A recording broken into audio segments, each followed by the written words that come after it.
Okay, so yeah, I don't know. Have you ever watched any of my previous coachings? Do you know how I usually conduct it, or I'm very new to okay, your coaching thing. okay, okay. I've seen your videos and I thought you have a lot of helpful tips. Mm-hmm. So that's where that's why I thought I'd join the Discord and I saw you were doing a coaching service and I just followed that. Oh, okay, very cool. So yeah, in general, I guess why did you decide to get the coaching?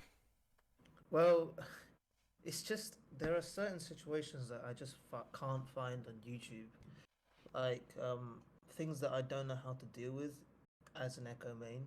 Mm-hmm.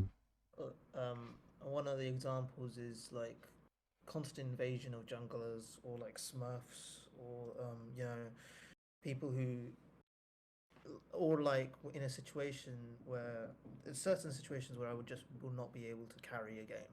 Mm-hmm. Essentially, I've been stuck in iron for quite a while, Okay, okay. and I believe. I mean, I believe I'm better, but it's hard to solo carry a game when every single lane is losing. So Mm. like there's a game that I recently did, I think it was yesterday, where I couldn't carry a game at all. I couldn't do anything. Mm. Yeah, that will always happen, right? Like there will be games, but I'm sure. Yeah, I guess we will see what the actual problems are. So like how long have you been playing League? It says here you've been ranked since 2021. Is that when you started, or have you played Yeah, before? it was around like a year or two ago. I've only Mm-hmm. been here for this is my second season, I Mm-hmm. think. All That's it.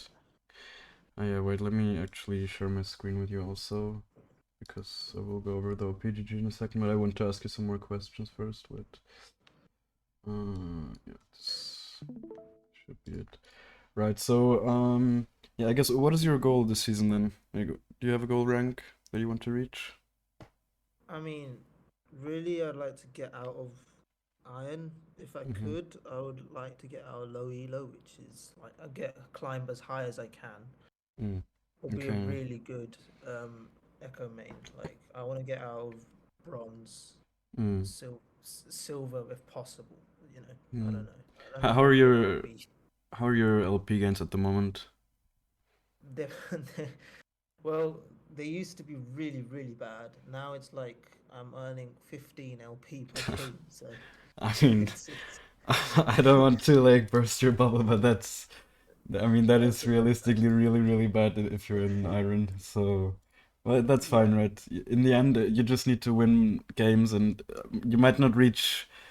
You might not like with this MMR. Realistically, you probably can't reach platinum or something unless you play yeah thousands of games because it's just gonna take you a long time. But if you start winning more and more games, I think gold could even be in your reach. I mean, it's quite a long way. I'm gonna be honest from Iron, but I think silver yeah. or maybe gold should definitely be doable. Well, so what do you think is your biggest weakness at the moment? Um, I think it's my macro because my Mm-hmm. mechanics I think is okay. Mm-hmm. I'm able to do team fights. If I'm really ahead, I know what to do. It's also when I'm like really behind, I have no idea what to do. Mm. It's so hard to like when you can't CS, um when you can't get kills, you realistically can't do anything. Yeah, So that's how it is it, sometimes. so it's so if you look at the game that you see, I couldn't get any Mm-hmm. that game specifically. I couldn't get anything. I tried as much as I could, but I couldn't do anything. Yeah, yeah, there will always be games like that. You just have to accept that. But obviously, if you are better than your elo in the long run, you will just climb. That's how it is. Uh, okay, so Yeah. let me ask you the question because you say your mechanics are good. Just in general, what do you think mechanics are? What do you think defines good mechanics? Um.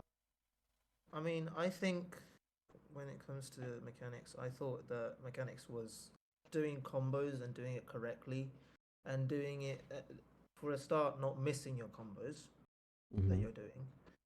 And the second thing I think is the fact that you do it so that you get into, for example, if I'm ganking, I would make sure that I get in and I make sure I know when I need to get in and when I need to get out.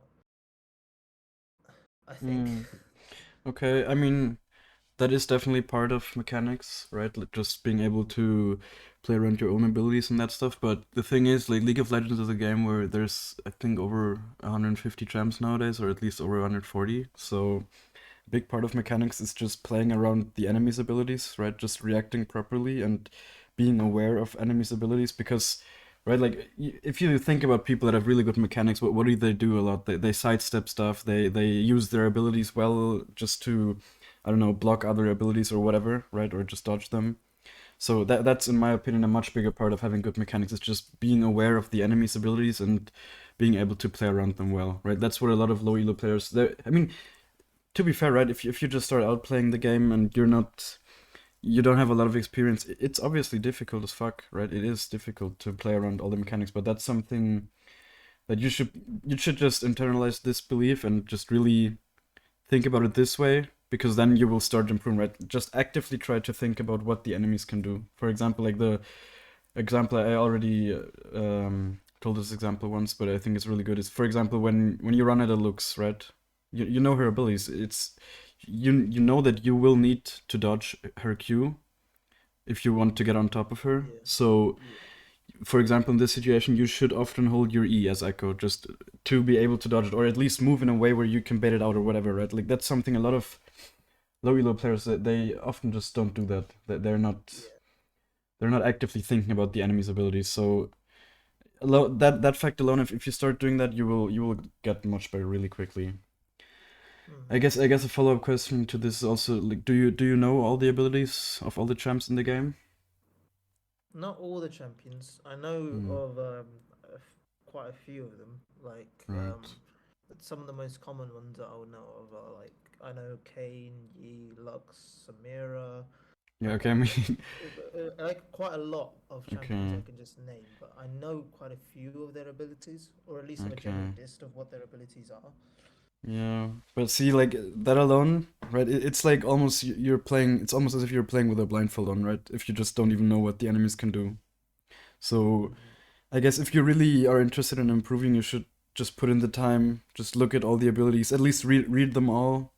Just so I mean, I don't know all the details of every ability either, but I know that when I'm facing any champ in the game, I know what they can do, and I know right, like for example, like how people will play with their abilities is something you will just have to get experience with. Like you can't really cheat through that, but you should at least know what the abilities do, right? In general. So if you're really serious Mm. about improving, just look at all the abilities, read through them. It might take you like 1 or 2 hours maybe, but then at least you know, right? You're not handicapping yourself by not even knowing what the enemies can do.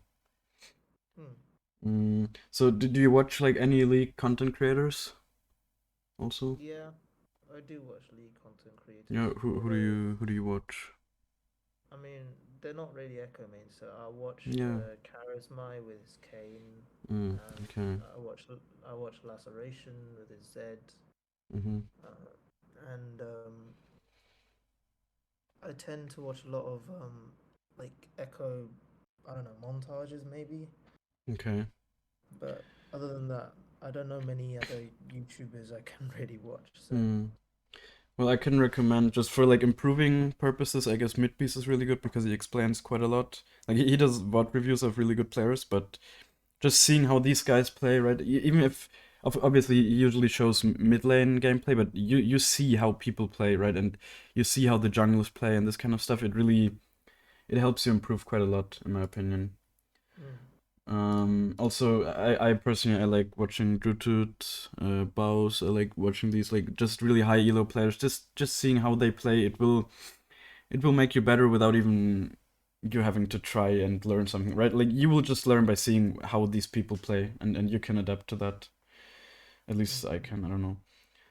Also, like the last question, are you using Blitz? The application for Uh, what do you mean for overlays or? yeah, for like jungle timers. Oh, I don't use Blitz. I can recommend that. Like it's almost cheating, but it's really good. Yeah, it's just I'm not playing on a Windows PC at the moment, so Ah, okay. I don't have Blitz. I don't know if you need to have a Windows PC, but maybe. I'm not sure. Could be. Because the overlay doesn't work on Mac.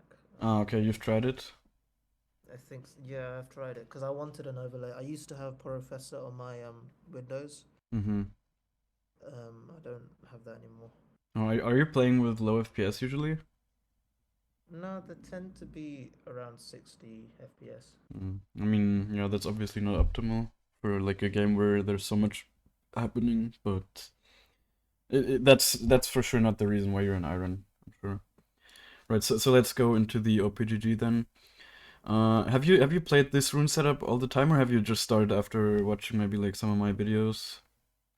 Um, Recently, quite a lot of it has been that. I do work around it. Sometimes I go Dark Harvest, sometimes I go. I Hmm. mean, quite a lot of the old gameplay, if you see, is all Yeah. Dark Harvest. So So you it's switched just over. yeah. I used to go First Strike before that, but I just Hmm. thought when it comes to I don't know, I change it based on the team. I think. Yeah, I think now at the moment, First Strike is usually the more consistent rune. I will also make a video guide like for just itemization in season 13 and also the runes, where I will go in more in depth about why. But I think in general, just First Strike doesn't force you to play around the whole map and collect your stacks, and just especially like what I really don't like about Dark Harvest is the fact that you need to keep fighting and fighting so you can even stack it up, and that's not really what Ekko wants to do most of the time. So yeah, Yeah. I think First Strike is definitely much easier to play, and there's not a big downside, honestly, and I think it synergizes really well with Ekko. Okay, so if we look at the stats, what I noticed right away, obviously your CS is too low. It should at least be 7, and preferably even more towards 8. Your deaths are all also really high. Like it should be usually like on my accounts, my deaths are usually around 3 on average. So having All six, right. like Echo is a champ where it's very easy not to die, right? You just need to make the right decisions and not commit to Yeah. stupid plays. I know that's really difficult, especially in really low elo where people constantly make stupid plays, but at the same time, the enemies will also make stupid mistakes, and if you are just able to punish that, you will be incredibly strong like every single game, right? And you just need to be aware of that. Um, what I noticed is that you like this is not a huge deal, but you take like double adaptive force. I think taking attack speed is better as a jungler. You just do so many auto attacks, it helps with your clear more than going double adaptive force. Okay. So I think you should definitely start changing that. And also I noticed like what is your reasoning for the smites you take? For example, in this game I personally wouldn't have went for blue smite. I would have I went for think. red smite here. Well, I've only got. I don't know why I would choose between blue and red, but I Mm-hmm. know why I choose between blue and green. So green Mm, is when there's a lot of CC, mm. and I tend to choose green as a result. And um if anything else, I choose blue. That's what I've been doing. But Okay. I don't know why would I choose between red and blue. That's the only thing. Okay. Well, I think uh, blue is definitely the more situational one. I think red, you should definitely go red in most games then. Right, the Okay. games where you went blue, you should probably go red because it's just more damage. It's usually better. Blue smite, in my opinion, is only good against very ranged heavy and squishy comps, right? Where you might have a hard time catching up to them without the extra movement speed, Okay. or where at least the extra movement speed is just really helpful, right? And in this game, for example, Red Smite would have for sure helped you against like Yi, Aurelia, and Kai'Sa, where champs where you just might need the extra damage to be able to 1v1 them, is where you definitely want to go for Red Smite. Yeah, but what you said about Green Smite is definitely correct. I mean, yeah, this game I could almost see an argument for Green Smite, for example, but I guess it worked out. Right here you went Green Smite. That's definitely fine.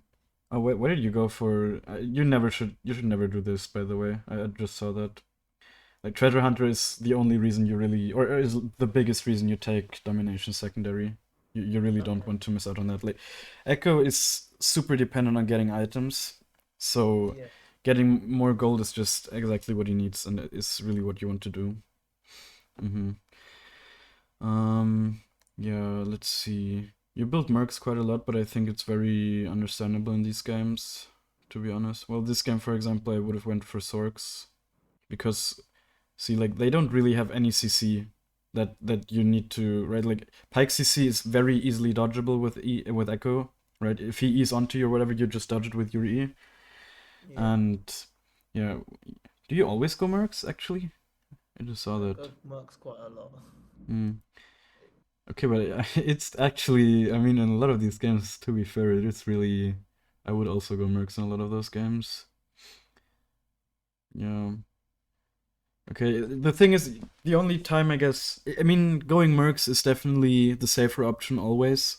Obviously, you don't want to build it if the enemies are completely playing without any CC or any AP, but yeah, I think going mercs more often than not is not a bad habit, to be honest. Because I personally have found myself losing quite a lot of games where I'm super greedy and go for Sorks and then I get CC'd for too long or whatever. So yeah, that's not a bad Yeah. thing. This game, I guess, as well, you could have went for Sorks. It's only Morgana CC. I mean, Morgana CC is very long, so if you get hit by it, it really sucks. But if you don't get hit, it's like it's very easy to dodge in general as well. You just need to be Yeah. confident in your own abilities. Yeah. So I guess we'll definitely have to find out why your CS numbers are so low. They really need to be higher. You know, that's the thing that will automatically increase your elo. If you just get your farm numbers up, you will always be stronger than your opponents because they will farm like shit because they're in low elo as well, right? And so you just have Yeah. more gold. You will be stronger, and it will be really easy to close out games for you. And then I guess we'll also find out why your deaths are quite high. I think your kills are actually fine, right? Your average kills. So yeah. So the first thing I would like to do is just see how you clear your jungle and just your basic mechanics. So can you share your screen with me and go in practice tool? Yeah. Let me just open up League real quick. Just a second. Yeah. Have you watched like my videos on how to clear the jungle or something, or? Um, I've watched VODs before, Oh, okay. so of other junglers. So I've seen like Ekko, the Nico do it, and Mm-hmm. other people like that do it. It's just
To be fair though, I feel like if you just play more, you will probably climb as well, right? Like you've been winning a decent amount of games. yeah. That's very recent. Yeah, but Last season, I almost gave up because I just couldn't win any games. So hmm, recently, like there was a day where I was winning like 20 in a row. It's just then yeah, I climbed up from like I believe it was Iron 4 to like Iron 2 straight. yeah. So But obviously, I mean, you will improve just by playing more, you know. So that should be your mentality. Okay, 1 second. uh, I can't see anything yet. can you not? No. Is my Ah, no. screen Now I recording? can. Now I can. Okay. Um, I'll just go to practice store. Yeah. Yeah.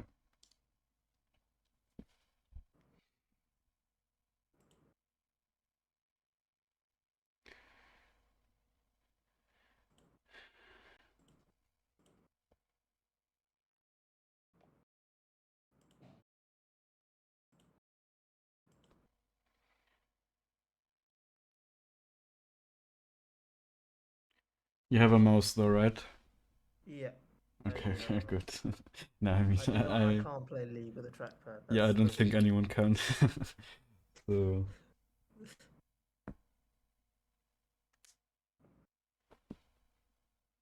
okay, let's see. I'll go I to mean, it doesn't matter tools. which smite you buy, you'll just be PvE anyways. I would like to know, is there a logic behind to start which side you start? Yeah, for sure. Like the side you start on is usually the side, like it's the opposite side of where you want to go most of the game, you know? Because your camps, they will keep respawning from the same side on, you know what I mean? So if you Right. start bot side, you will path top, right? So you're usually looking to gank your top lane in that situation then. And why would I choose one side over the other, for example? It depends on the champs, right? You will have to see which champs are easier to gank, and that's obviously one more reason why you would want to know what the abilities of the champs are. So you can decide which lane you want to gank, and that's obviously all of this is just a lot of it is just experience. You will just have to play the game a lot to really get better at all of this kind of stuff, and that's just really there's no shortcut to that. You just need experience to a certain degree, but obviously I can just find out what your biggest weaknesses are right now, and then try to push you in the right direction. Yeah. So you can just skip through a lot of making a lot of the mistakes yourself. Okay, you can put your W down at like 126 already. All right. Oh, you. Missed my passive there. Yeah, you should probably. Wait, restart already. This is like. No, no, no. You can wait. No, no, stop, stop. You can go in the left and you can restart the game. Go like on the down button a few times. Yeah, reset game. It was there. Where is that? Go up again. Is it here? Yeah, reset game is the plus icon. Yeah, exactly. Okay. Okay, wait. I think maybe we should actually do. I show you first how you clear, and then you try to repeat that. Okay? Okay. Because I see there's like quite a lot of things missing still. Wait, let me just log in on an account really quick. 1 second.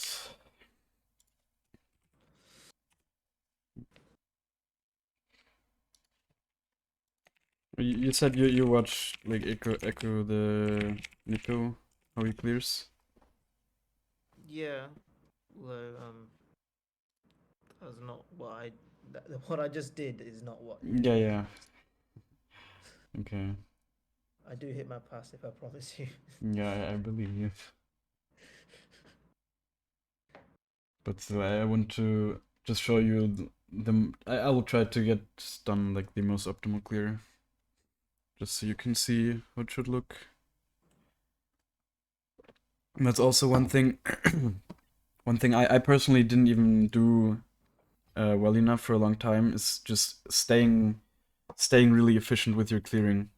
Just Mhm. even doing very efficient clears in the late game as well, because it will always like the thing you need to realize is that Echo is really about playing very efficiently and just staying ahead of your opponents by having good pathing and having good base times and that kind of stuff. So it's just really important. And the pathing is just really the bread and butter basically of staying consistent and being able to climb. Is because sometimes is camps more important than people who overextend because there are Mm, most of the time in Iron at least when a lot of players overextend yeah. and I don't know. Should I prioritize my camps or my CS? Because sometimes that's one of the reasonings.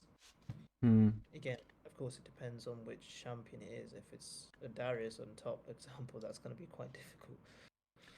Yeah, there's no like one answer to this, right? There's just so many variables every time. But in general, I think you should look to clear your jungle first and then see if there's anyone overextending, right? Because that will also happen a lot of the time. And clearing like your one side is almost as much gold as getting a kill. Mm. So yeah, and then also if you clear it, then it will respawn faster as well, right? That's what you need to just that's what your mindset needs to be. Okay.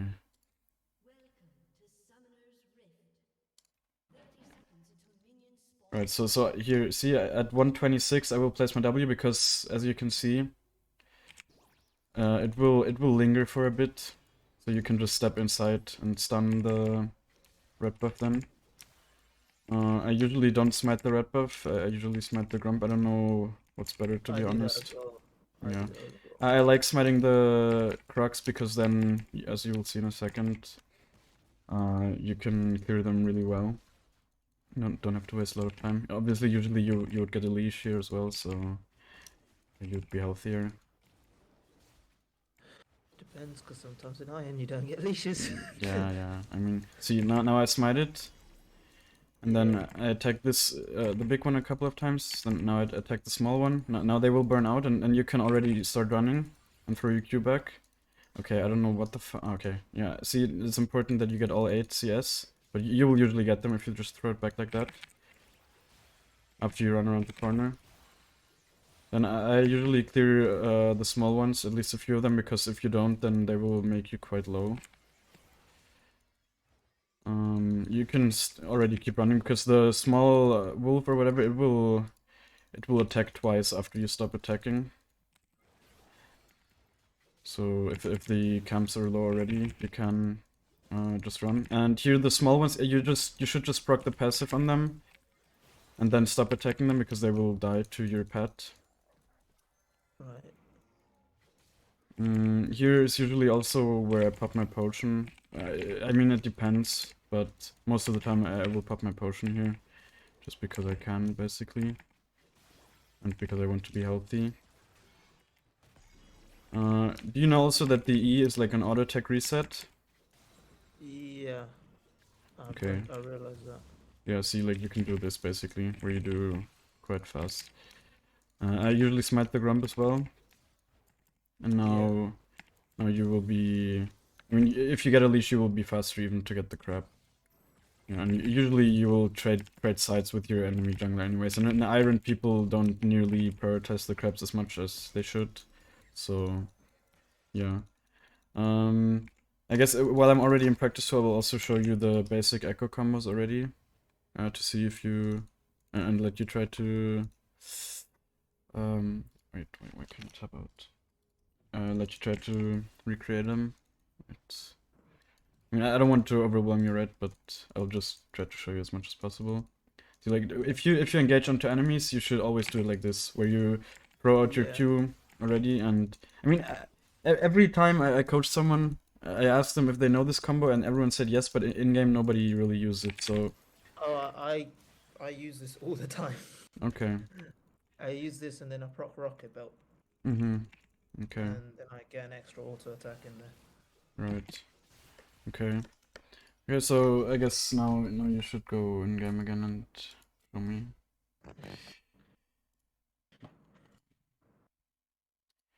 It doesn't have to be perfect, right? The clear, it's fine. It's fine if you mess up a little bit or whatever, it doesn't matter. But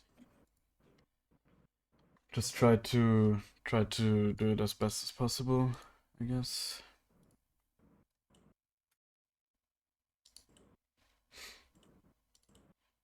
Can you share your screen? Yeah.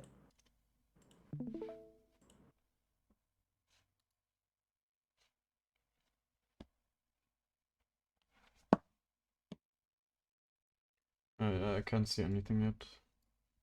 It's a bit slow, I'm guessing. It's just showing your Discord icon. Can you see anything? No, I can just see your Discord. Like, wait, am I doing so? Yeah, I'm doing. My I'm whole stupid. screen should be No, no, showing. no. Yeah, yeah, I'm stupid. 1 second. Is it showing now? Yeah, but it's still loading. 1 second. I think it was before though, as well. Okay. Yeah, now I can see. Right. Yeah, you can speed up the time a bit on the bottom left. The upper one. Yeah. Okay. Oh, at 126, you place the W. I mean, that's a really small thing, but it doesn't cost you anything to just do it, right? So you always Yeah. should.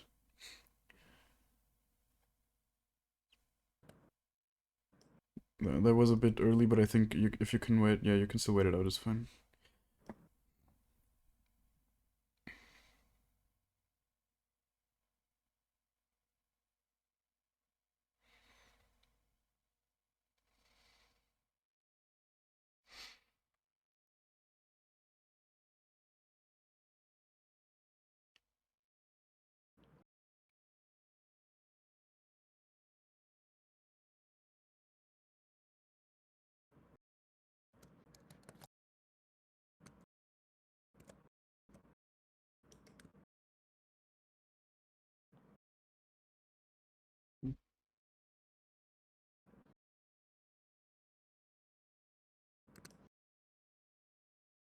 Yeah, you will get it, it's fine.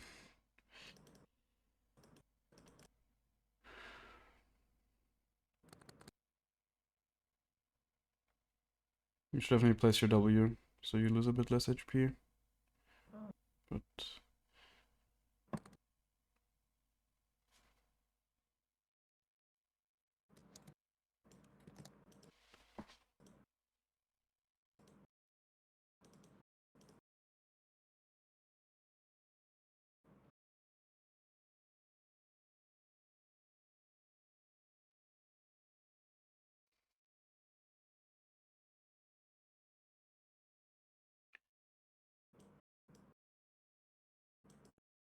you should use your abilities for clearing, or like just don't be greedy with your abilities.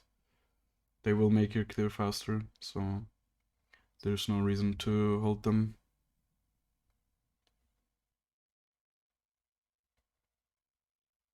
See, like use your E. It deals extra damage.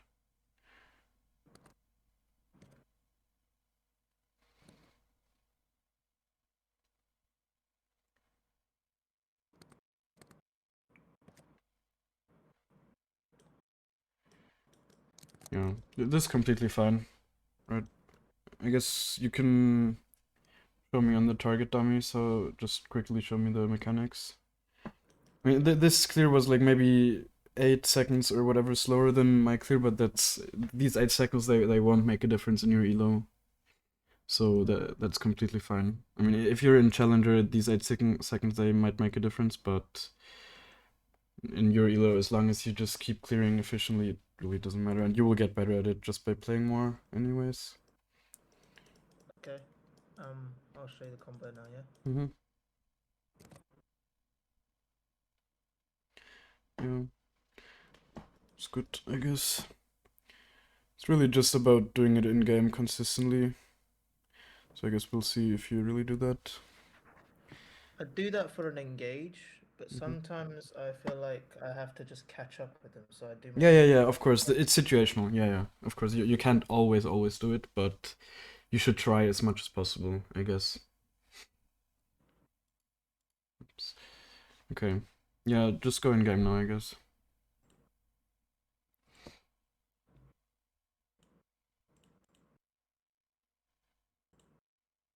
What?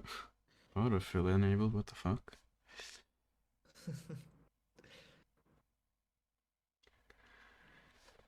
Alright.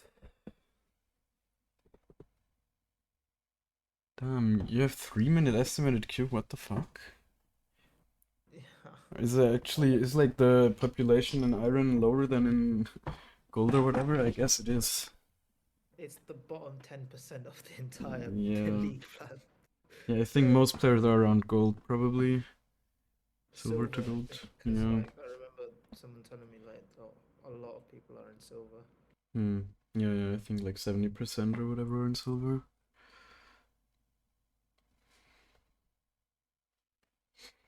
Hmm. I guess. In terms of bans, I always ban Warwick. So Oh, is okay. I that good think or Warwick matchup is actually pretty easy. who is the I most ban difficult? Kane currently, but it's Kane right also now is powerful. So yeah, just ban him. I think Kane matchup is really difficult as Ekko. hmm, Like Kane is not really a great champ in higher elos at the moment, but he's still very annoying. And I can imagine in lower elo he gets picked decently often. So yeah, but Warwick is like a champ. If you play against him correctly, he can't really do anything against you. You really need to. You can use your Q to zone him basically, and he won't be able to even really fight you. Of course, if you get into his melee range, then he will win. But he will win against any yeah. champ. Then you just need to play against him correctly. Man, every game is Maokai. Maokai Right matchup now. is also quite annoying, but you can win it for sure. Hmm. Now the main thing I've seen a lot in low elo is invading. Mm. I Yeah, how do you deal with invading? Like, because then you can't you CS and no you you can't no get no kills. you just like 99% of invades, especially in this elo, will be stupid as fuck. So as long as you just stay calm and don't get too scared. Like Ekko is weak early. He is quite weak early, but he's not super weak. Like if you still, as long as you have your three abilities, most champs, they at least they won't be able to kill you. And a champ like Maokai, he should never be able to really invade you alone at least. Like fair enough, if the whole team is invading you, then that sucks. But usually that means they're losing stuff over the rest of the map, so it shouldn't be worth. I mean, yes, in this elo, it probably doesn't get punished nearly as much as it should, but yeah, I will actually. I mean, I've started working on my ultimate Echo Jungle Guide, and that's definitely a talking point because I notice I get invaded quite a lot if I play on low elo accounts, but most of the time the enemies just end up dying. Right? It's really not that beneficial to invade Echo. You just need to be healthy enough, just not fuck up your clear or whatever, and then I don't think there's many champs that can really invade you at the moment. Right, which smite do you think you should go this game? This game, I would go green. No, Hmm. green or red. Oh, Yeah, I'm personally I wasn't even sure myself, to be honest. It's quite. I think the safer option is definitely green in those situations. I think in most games where you're not sure, you should just go green smite. I mean, I personally like going for offensive options, but usually defensive options are safer and honestly just better. yeah. Damn, why did someone even dodge? What happened?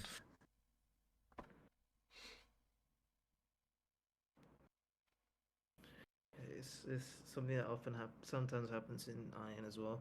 I've had Hmm. bots as well, so that's a big thing in Iron. Yeah.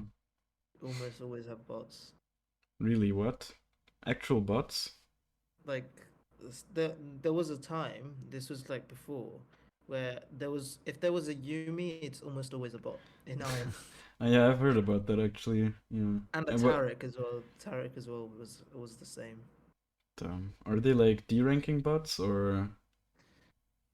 I don't know. They don't help the bot lane. For example, they just sit there like Yumi just uses her W and stays there. Taric just Uh, follows you around and does absolutely nothing. hmm. Okay. So, Damn. Your top and mid already went to pick AP. Whatever. That's obviously as Echo, it's easiest to play if you're a solo AP, but you can't really force your teammates to pick for you. Like the other two champs that are basically in my ban rotation are either Hecarim or Rengar, depending on how strong they are. but they're both also not super strong at the moment. And the champ I've struggled against the most so far has been Kane whenever I've played against him, so I mean, the thing is, in low elo, they aren't really good canes, so yes, of course not, but you don't need to be good so at Kane to be annoying is a thing. that's also true. I mean, that's basically also the reason I ban Hecarim is just because you don't need to be able to jungle to play him. It's just Hecarim, if he's in a good spot, he's just one of the most obnoxious junglers because he can basically run at any lane whenever he wants and doesn't have to take any normal jungle pathings like other junglers do. Like his timings are just pretty unfair, at least if he's strong enough, but at the moment I guess he's just not very strong. Hmm. Right.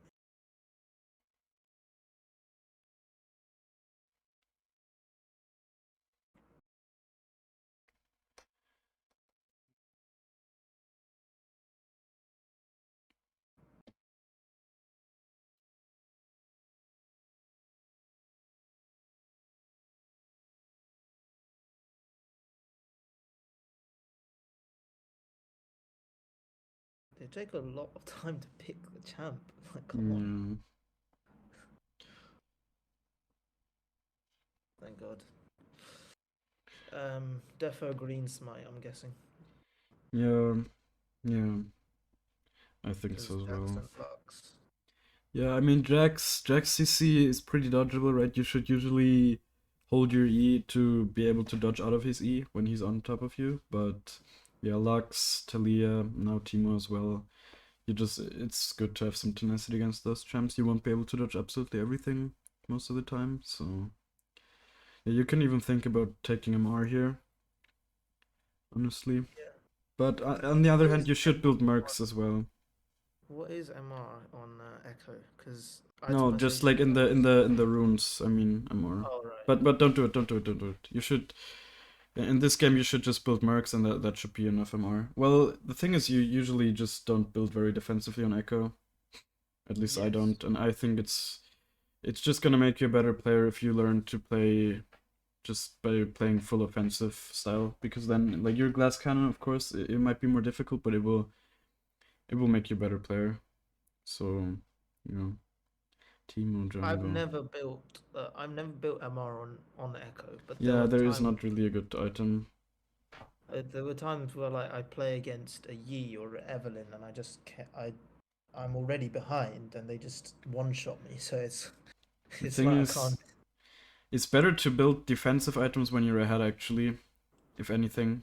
Like, if you're behind and you build defensive items, you won't ever be able to kill the enemies, right? So, if you're already behind, you should never build defensive items. The only time when I think it's really good to build defensive items if you're really ahead, right? Like Azonius or whatever, you can sometimes buy that to just make sure you really won't die, and you will have enough damage anyways because you're already fed, but, you know. And the same I've thing never kind of really for built some. mercs. So Yeah, I should. that's I don't good. know whether I should, but I never do. So The only time I actually build Zonias is in matchups like Kayn or Rengar, to be honest.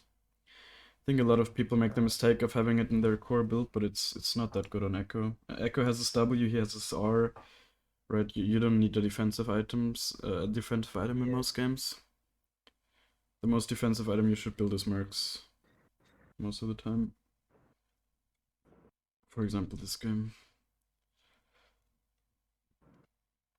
Right, so now you can already think, like, now you should look at the lanes. I mean, do you know the champion's abilities in your team and in the enemy team? Yes, I know. I know every one of those abilities except from Okay, Vlad's. Vlad's is the only one I don't really understand, but I've yeah. seen what he does. So Hmm. So now you can already think where you want to go. Like, do you want to gank bot lane or do you want to gank top lane? uh, Okay, I don't. I guess you I the don't know. okay in general you want to gank bot lane here because Lux is quite easy to gank or decently easy to gank, and just in general, I think if you're not sure, uh, dude, what's happening? If you're not sure, then it's always better to gank bot lane because you can get 2 kills there, right? You just have the potential to get 2 kills. Yeah. So that's already better, but yeah, like your lanes, it's quite easy to gank if the Zeref lands a good E or whatever. You can get a kill very easily. And also another fact that usually won't be the case, but in this game, see the enemy summoners, they have double ignite, so they don't even have a defensive summoner spell. Dude, this is fucking peak iron, I guess. Shit. Interesting. Yeah, let's hope your Aatrox maybe ping for help so he realizes he needs. Okay, he realizes. Hmm. I mean, your bot lane used all of their summoner spells, which is definitely not good, but yeah. I will, for most of the game, I will just let you play, by the way, and won't really tell you what to do or whatever, because I want to obviously see how you would just play it yourself, so Alright. we can really see what your normal mistakes are.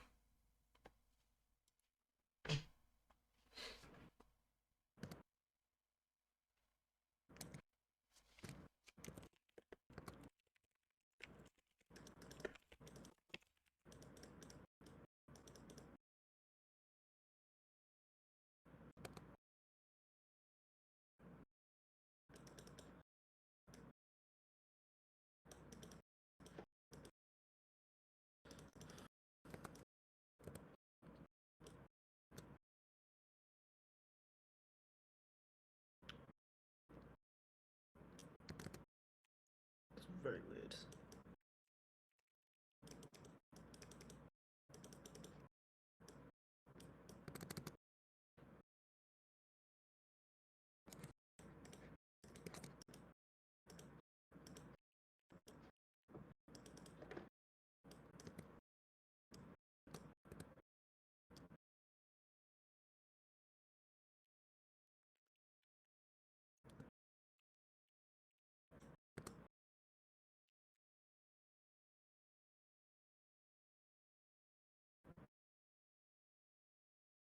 You should probably pop the potion, you're quite low.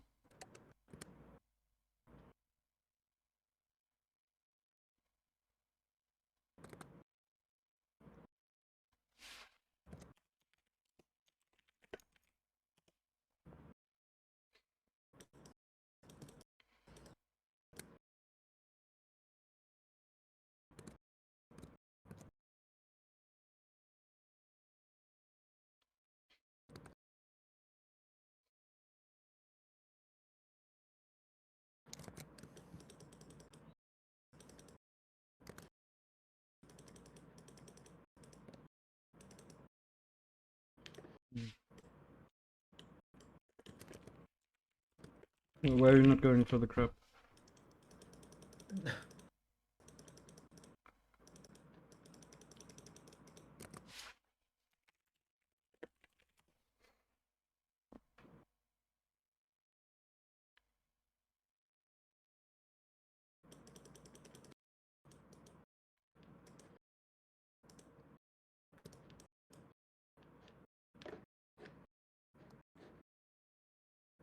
You can anchor, you can anchor. Oh, well.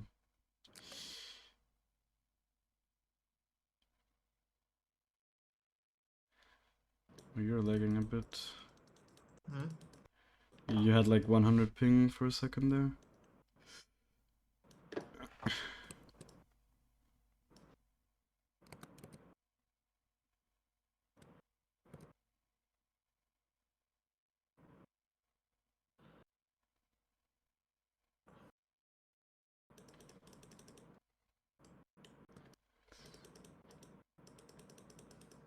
Well, I did not intend to hit that. I don't know what happened there. Doesn't matter, nobody even saw it or whatever.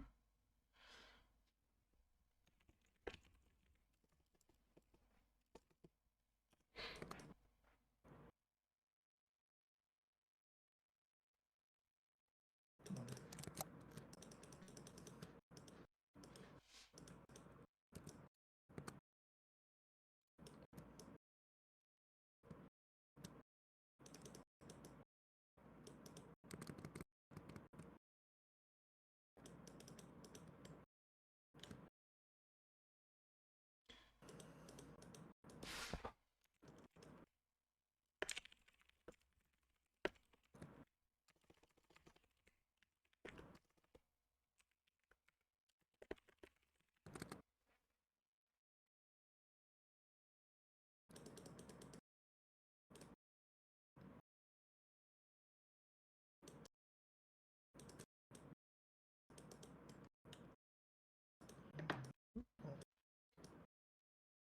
Okay, like you should really recall. You have a lot of gold. I mean, well, you should clear the crocs first and then recall. But yeah, I will talk about that later. But just because I don't want you to wander around aimlessly too much.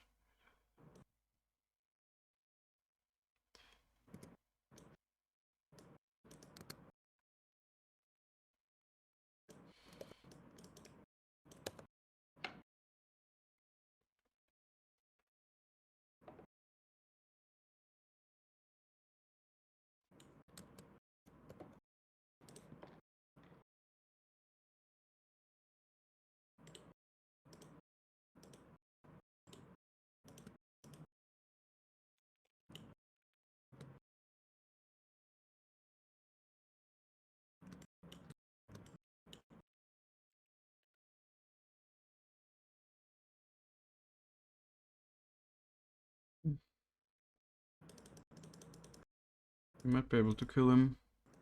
Yep, let's try that.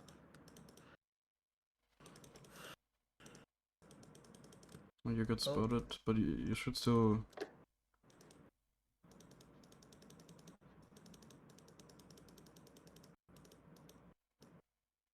oh, he's gone. Yeah.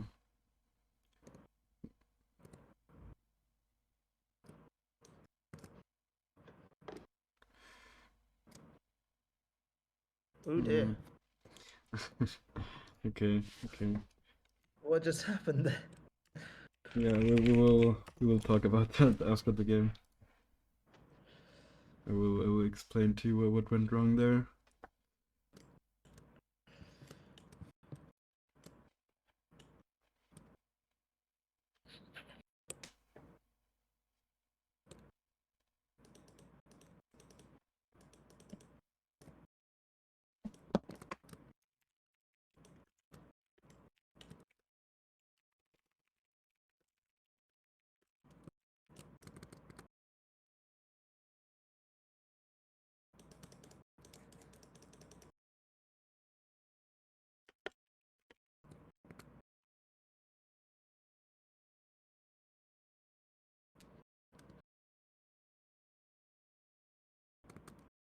Are you holding your R to skill it later? Yep. Mm. I personally don't do that because I've died many times just not being able to skill R fast enough. But theoretically, it's obviously the optimal play.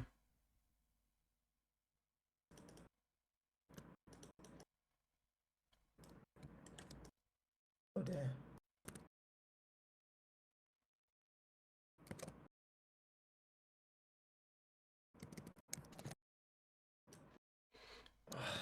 See? Mm. That's unfortunate.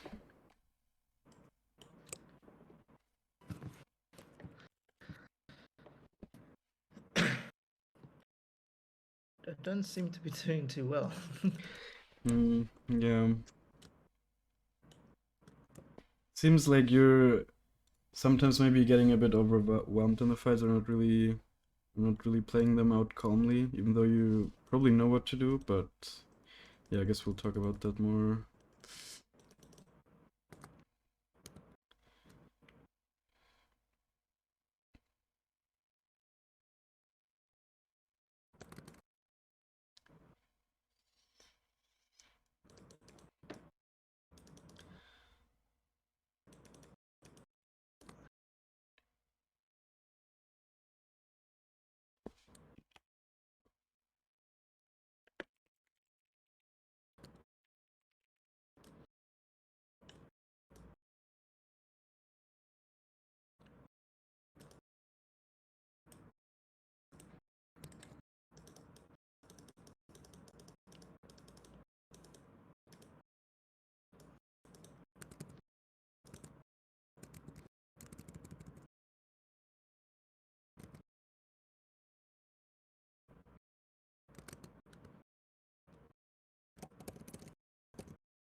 Wait, did you smite the small one?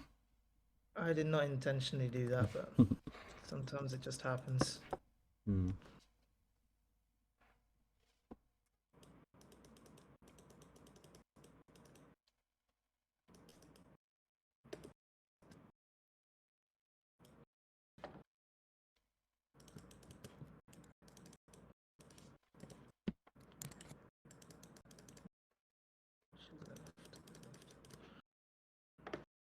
Oh,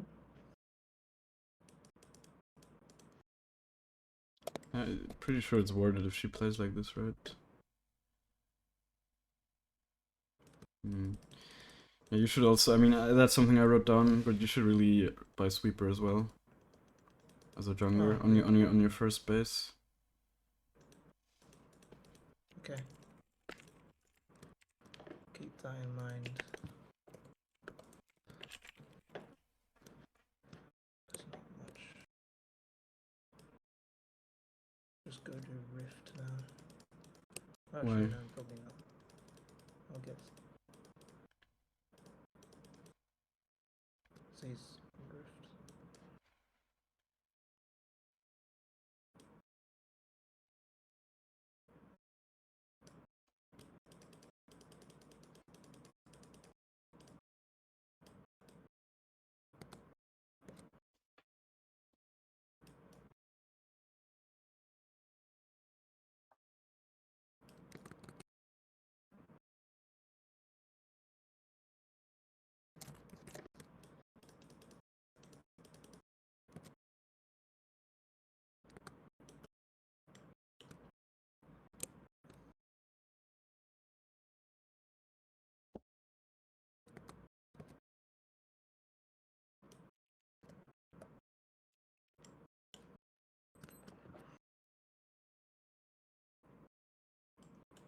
Like normally you would love to. Wait, where do you stop your base? Yes. Normally you would love to be able to have your rocket belt now with this base, but I think you're still quite far away. Oh no, you actually have it. No, that's fine then. You should get the sweeper now. Get the sweeper. Keep forgetting. Yeah. Should I get control? I don't think you can now because I think that will make you go into that twice. I'm already in debt. Yeah, well, I don't know how it works actually. Yeah, I think maybe you could have gotten one. I don't know, I'm not sure. I had the ability to get one. Just didn't know whether it was the Hmm. right move or not. Yeah. Okay.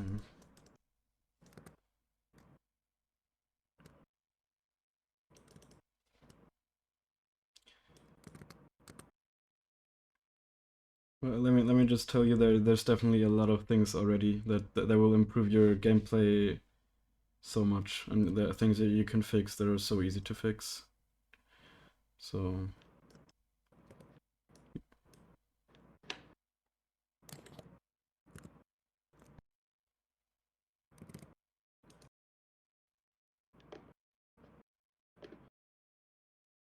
Just playing it safe. Oh,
Have you really tried installing Blitz?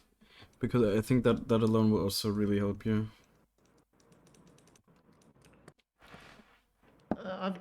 I've got Blitz. It's just it won't do an overlay. Oh, okay. That sucks, I guess. I know there's also like the u.gg app. Maybe that one works.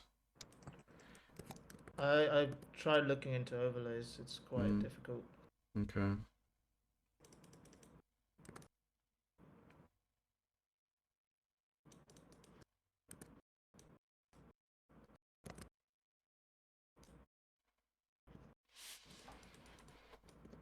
Now, what did we talk about before the game? Me predicting the. I just Uh, didn't know where she was. So yeah. I mean, you could see kind of where her ult came from, but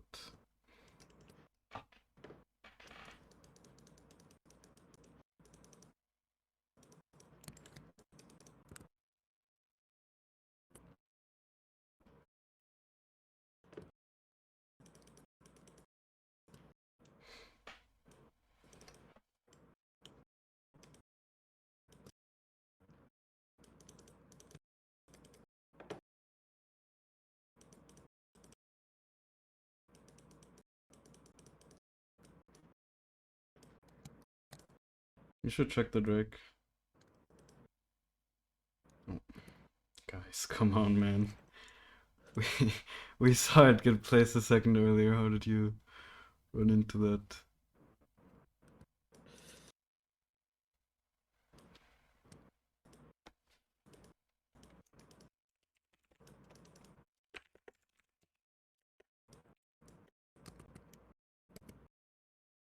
Let's try.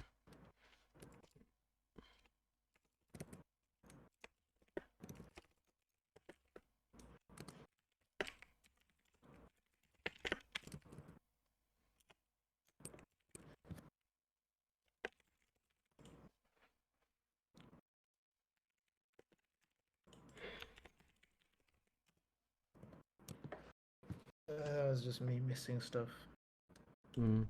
Yeah, we'll talk about everything. Nice KS Ekko. Just saw it. Iron Elo also is quite funny in terms of what they say. Yeah.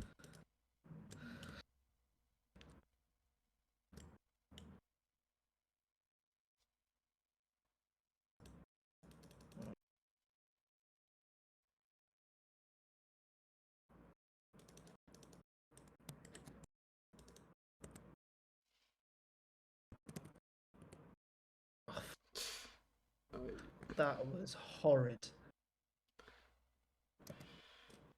That was not meant to happen. Yeah. I was meant to eat over the wall.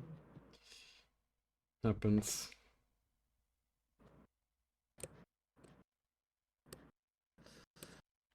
Oh,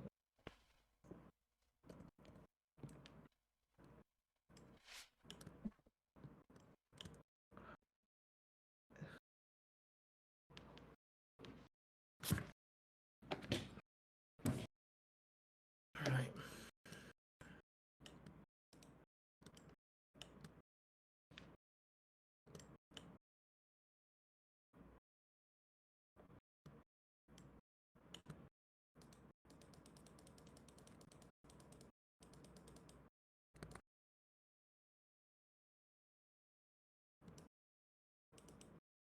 Mm.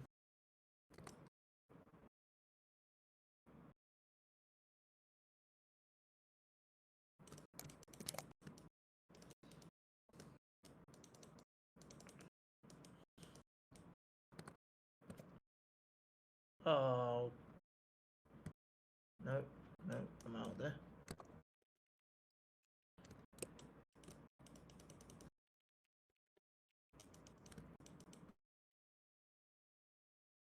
Okay.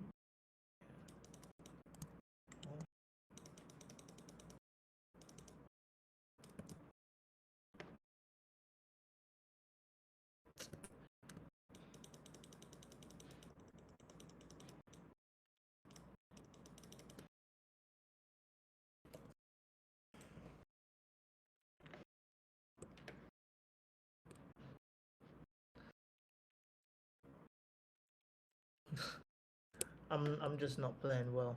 I don't know Yeah, what no happened. worries. Those are the games you can learn the most from, so it's actually good.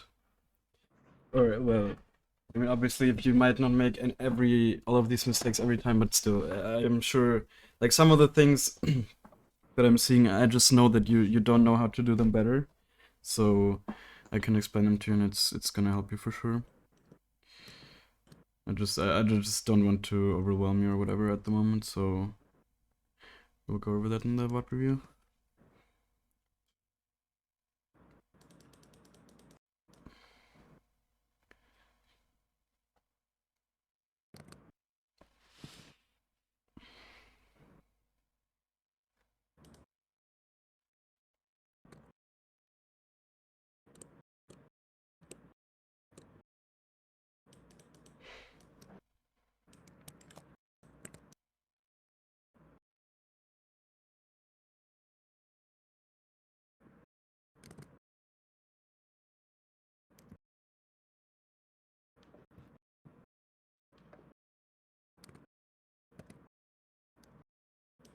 Oh, no, that's Uh, actually annoying me. uh, uh, she didn't deserve that kill, but it's okay. yeah. I'm gonna say already, like you're very, very fucking greedy with your ultimates. Like you could probably have almost none of these stuffs if you just used your ult appropriately. But Okay. I will tell you exactly how you should use it afterwards. I mean, it's always in general, it's always better to use it instead of dying, of course. So, for example, there, even though obviously you usually don't want to ult while you're just clearing your jungle, if you die to the camp, then obviously you still want to ult. But that was definitely a very unusual situation.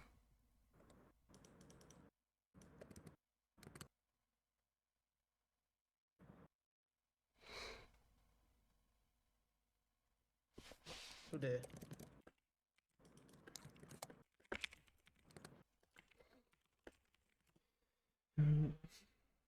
Yeah, there's just a lot of awareness, I guess, missing in your gameplay. I can tell, but that's yeah. As I said, a lot of it is just gonna be experience. Or you're lagging quite a bit again.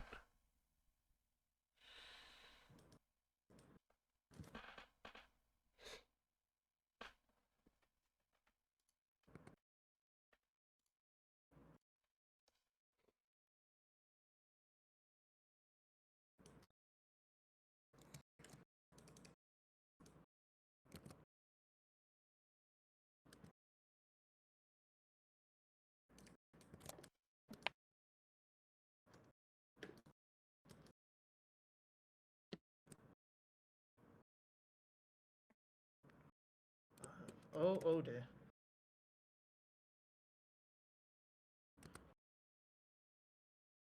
That's perfectly fine.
Yeah, I mean, optimally, you would obviously have the Nashers maybe at 18 minutes, realistically.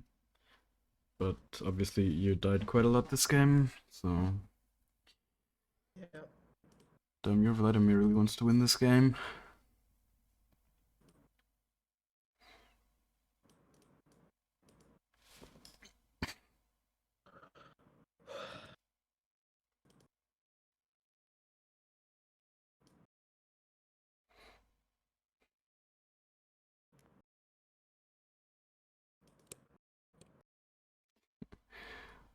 It's just everywhere. I mean, yeah. And I will not be able to everyone just yet.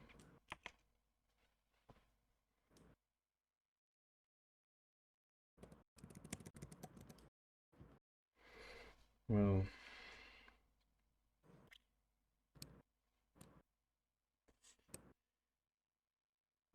Hmm.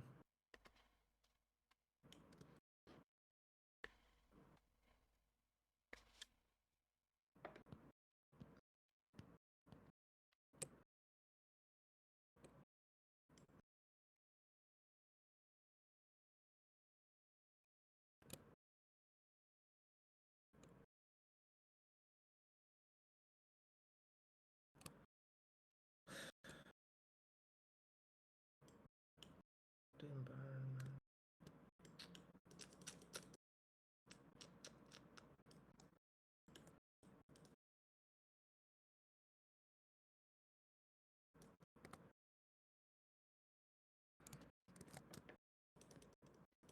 mm,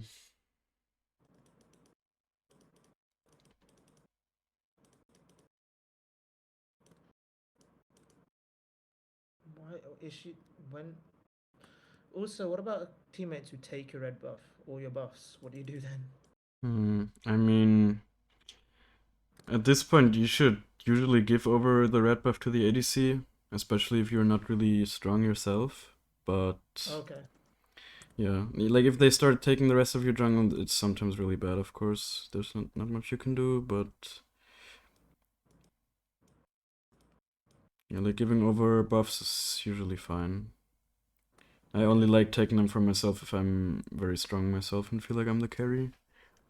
I mean, which is the case in a lot of games, but so like in this game, for example, obviously the Caitlyn is also running it, so whatever. But realistically, you're also not doing very well, so Yeah, yeah. probably would be smartest to give the buffs, all the buffs, over to Vladimir, honestly.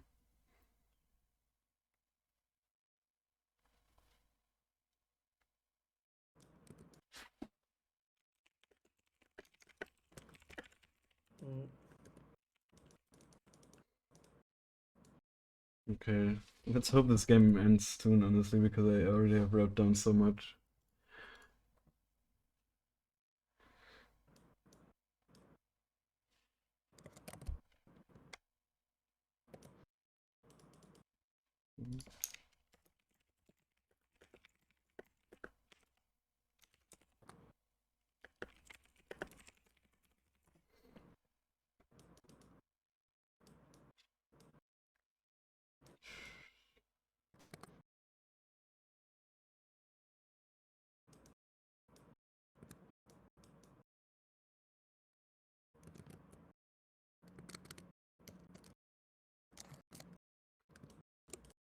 Yeah, that was good.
don't think this game will be very quick. If Yeah. I'm honest. The thing is, like, the next 10 minutes or whatever, you will probably lose this game, but there's not gonna be a lot of new things happening.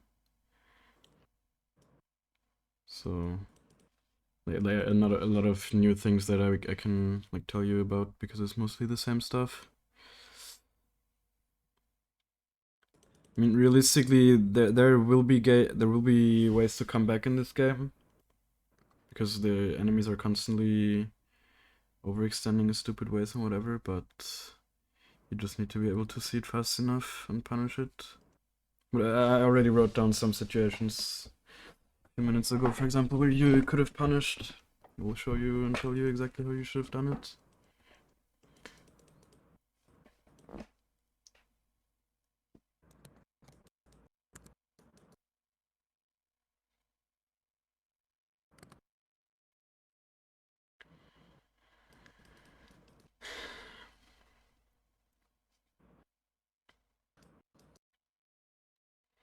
And the thing is, like, the enemy players, they also don't really know how to end the game properly, so they're just running in and hoping you guys are trolling.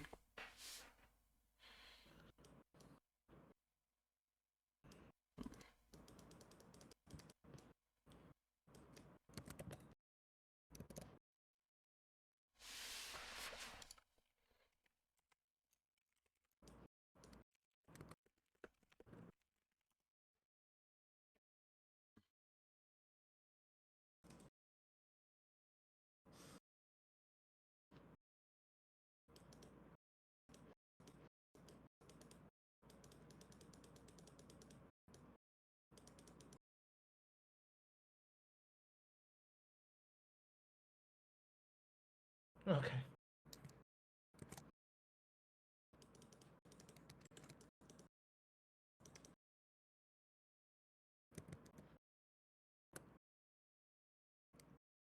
Huh? What? Oh, Oh god. no! I thought blinding means that I cannot use my abilities. No, it just means your auto attacks don't hit. Oh. Silence means you can't use any abilities. Oh, that makes a lot more sense. Okay. Yeah. That's obviously also something you should just learn, I guess, right? Just know these kind of things because it's infinitely hard to play if you don't know what abilities mean and what, like, you see does what and whatever, right? Like, this kind of stuff, you just need to put in a little bit of time to know all this stuff, but then you never really have to do it again. Yeah. And it will automatically make you better simply because you have more awareness. Jeez. Are they gonna give over Elder to you?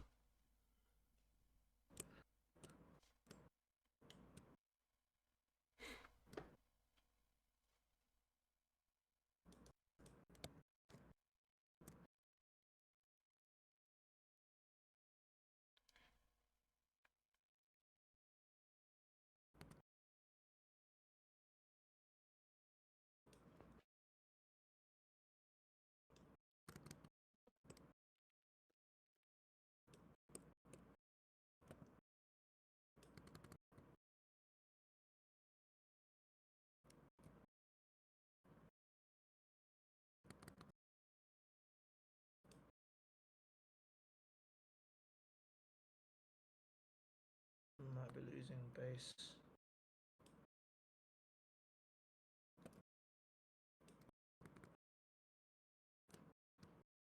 Okay, that's fine.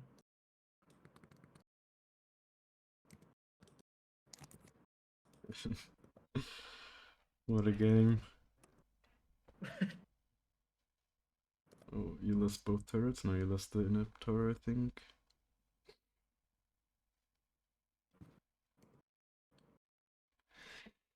Mm.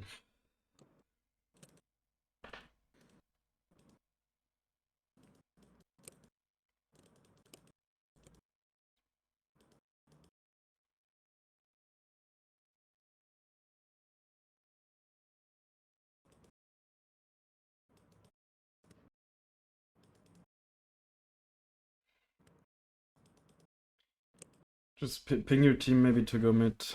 Just group up and you have Elder. You can, if you kill them now, you can just end.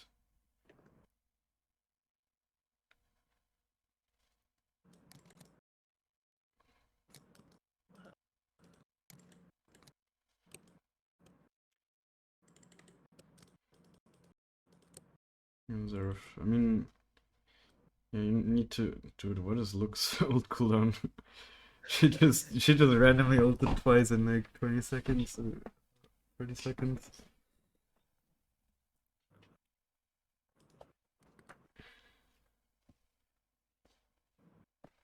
Your Elder buff is half gone already, so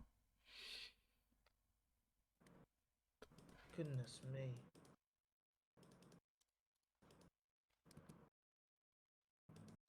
I pressed E, but no, didn't realize it.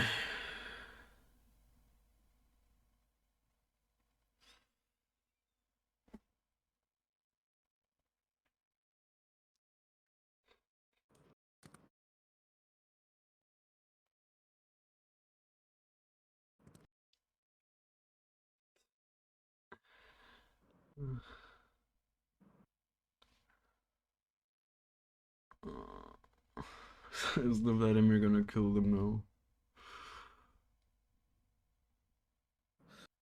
Oh god, this game. Man, like, the thing is, I want to go over the VOD, right? But this game is taking so long. I don't know what to do. Yeah, I mean, I will go over the VOD even if it takes longer than 2 hours, but Yeah. I'll probably have to skip some stuff. I think a lot of the stuff that's happening in the last, like, 20 minutes probably is just repetitive anyways, like the same kind of mistakes or similar mistakes.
I'll try and see if I can just make it quicker. Oh, okay. Can they end? I think the Jax can end. Why is he going for the end? Is he retarded? Hello? Jax? It just end, bro! Dude, is he trying to have fun or what, man? He's doing a triple in him for some reason. Why is he? Oh my god, let's hope he won't die or anything. Please, just end, man. Oh, man, okay. Dude, this Drax. This is another thing about Iron games. They take so Yes. long and nobody surrenders, bro. Oh my fucking god, man. uh, Oh, why?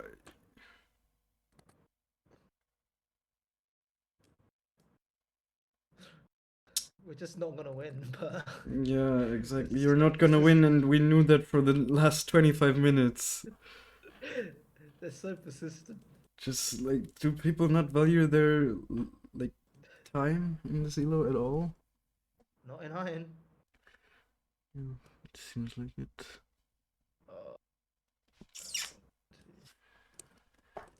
Uh, oh my god. It's just painful. The game is painful, yes. Yeah, it's just Man. Goodness me. A big wave.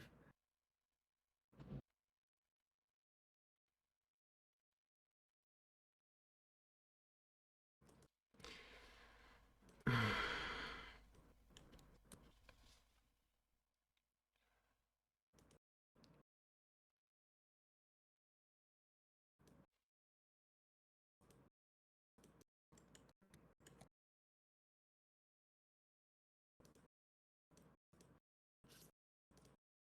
Okay, surely they can end now.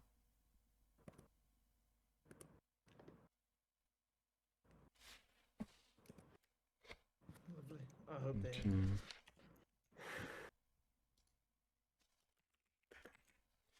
Okay.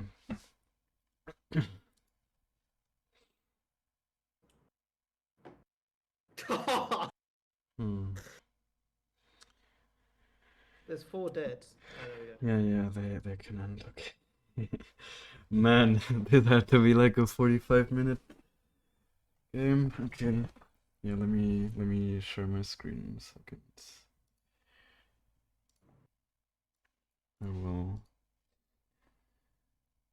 we'll go over most of the stuff, I guess. I mean, yeah, honestly, probably the last 20 minutes or something, not a lot of new things happened. I guess there's some situations where I wrote stuff down, but, 1 second. Sorry. I was trying to stop the Oh, okay. thing. It didn't work. Yeah. What were you saying again, sorry? Like, I think for the last 20 minutes or so, not a lot of new mistakes, so to say, happened, I guess, but I still wrote down some of the things that happened there, I guess. Smaller situations. Right, let me share my screen a second. What was your name again? Mr. Toucher, right? Yes. Okay. Yeah. Great name, by the Yeah. way. It's a good talking point most of the time, but Yeah. Okay, wait, let me see. Toucher. this is one of the worst games I've played, by the way. Yeah, no worries. That just means you can learn the most from it. Okay. Uh,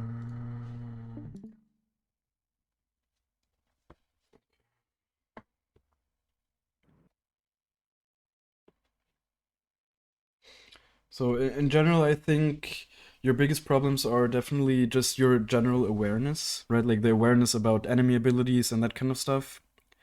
Then another thing that I noticed was like you just don't use your abilities a lot of the time. Like you just genuinely don't use them. So that's really a big problem in a lot of situations. And one thing that I guess we will see soon is just your pathing in general. It's not like there, or else there's just not a lot of consistency to your gameplay. Like sometimes you use smite to clear camps, other times you just don't for some reason. It's yeah, you just need to some of the things, especially when it comes to clearing, it just there needs to be consistency in your gameplay. Okay. Obviously, like something like Blitz would really help you because then you see the jungle timers, and it's easier to plan ahead. But even without them, like there were a lot of obvious mistakes, and the first one, which I will talk about in a second when we get there. I wish we could see the jungle timers with my Blitz. I don't know why we can't. Alright, yeah, clearing wise, this is obviously fine. I mean, we talked about it before. I think you dropped quite low.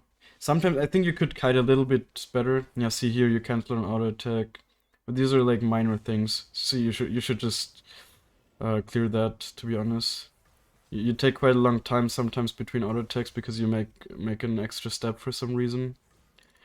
But this is fine in general. Obviously, you should also always try to pull it in the last second or whatever towards the next camp you want to go to, anyways. But that's also very minor. Then here you need to proc the passive, right? I think I think you even noticed that yourself. I don't know, but that like these should already be dead. The small wolves, definitely. Yeah. And here, I guess I would usually just queue first, but that's also... Ah, yeah, you never smite the raptors. Like at no point in the game, basically, you should smite the raptors. The raptor is the weakest camp. The big one is like the weakest camp to smite in from all of them, to be honest. So just really never use it. Just never use smite on that. Then also here, see your E is up. You should use it on cooldown. There's no reason not to use it on cooldown. You could have it up again already if you had used it right away. So you just missed one E for no reason. Yeah, then after clearing here, you kind of walk around aimlessly, right? What you should do is just go to the crab right away. Also, this ward you put down, why do you put the ward down here? What do you think who do you think it's gonna spot realistically? Well, I do that just, I don't know, in case I don't know really why I do Exactly. that. Yeah, you just did that without even really thinking. And that's fine, right? I'm not trying to flame you or whatever. I'm just trying to help you, obviously.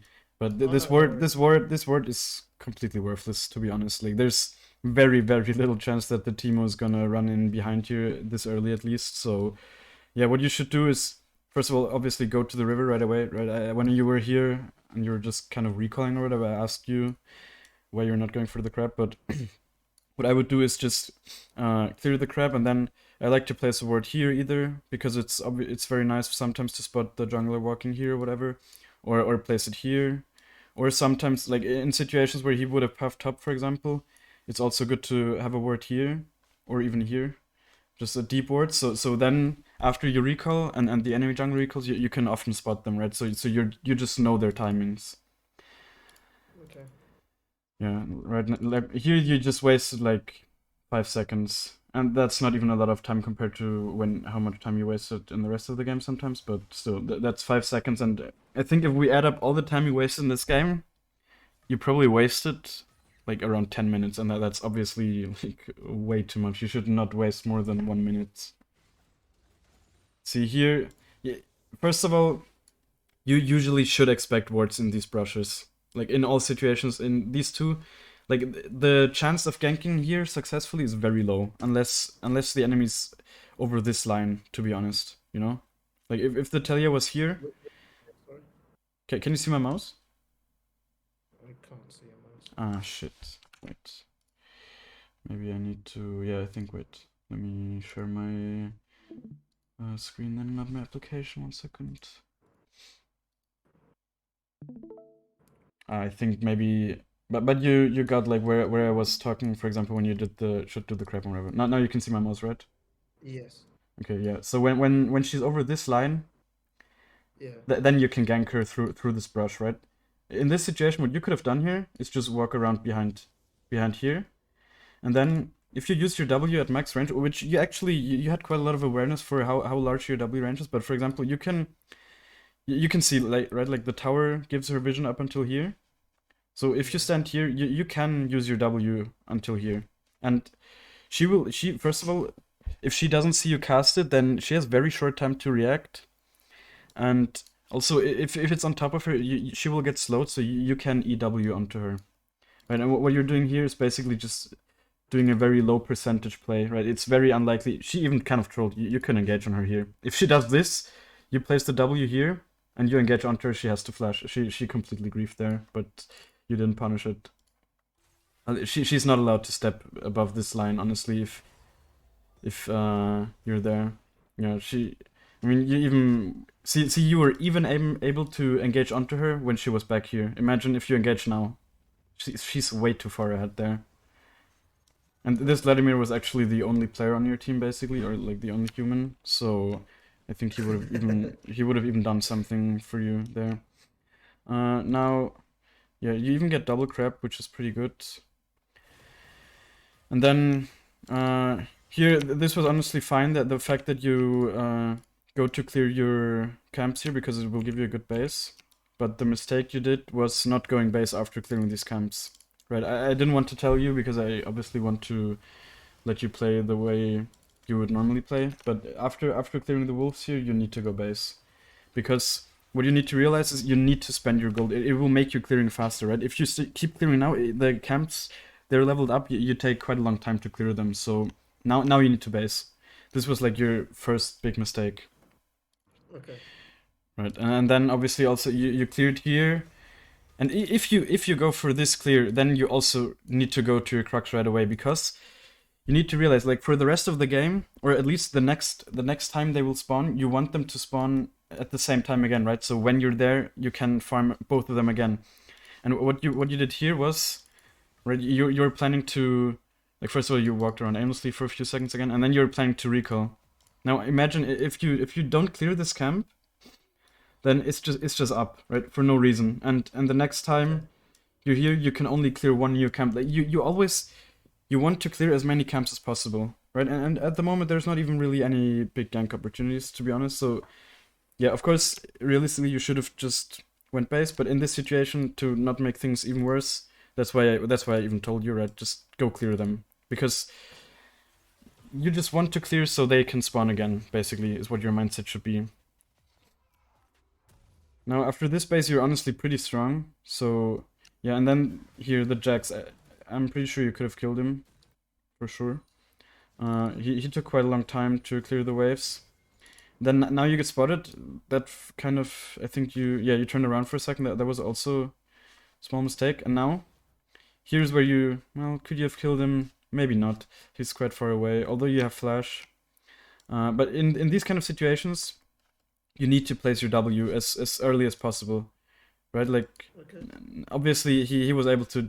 I don't think you could have caught him because he had a ward up, and he was able to jump. But if he didn't have that up, you should have W'd into this brush, or maybe like here, when you're here, maybe, like absolute max range.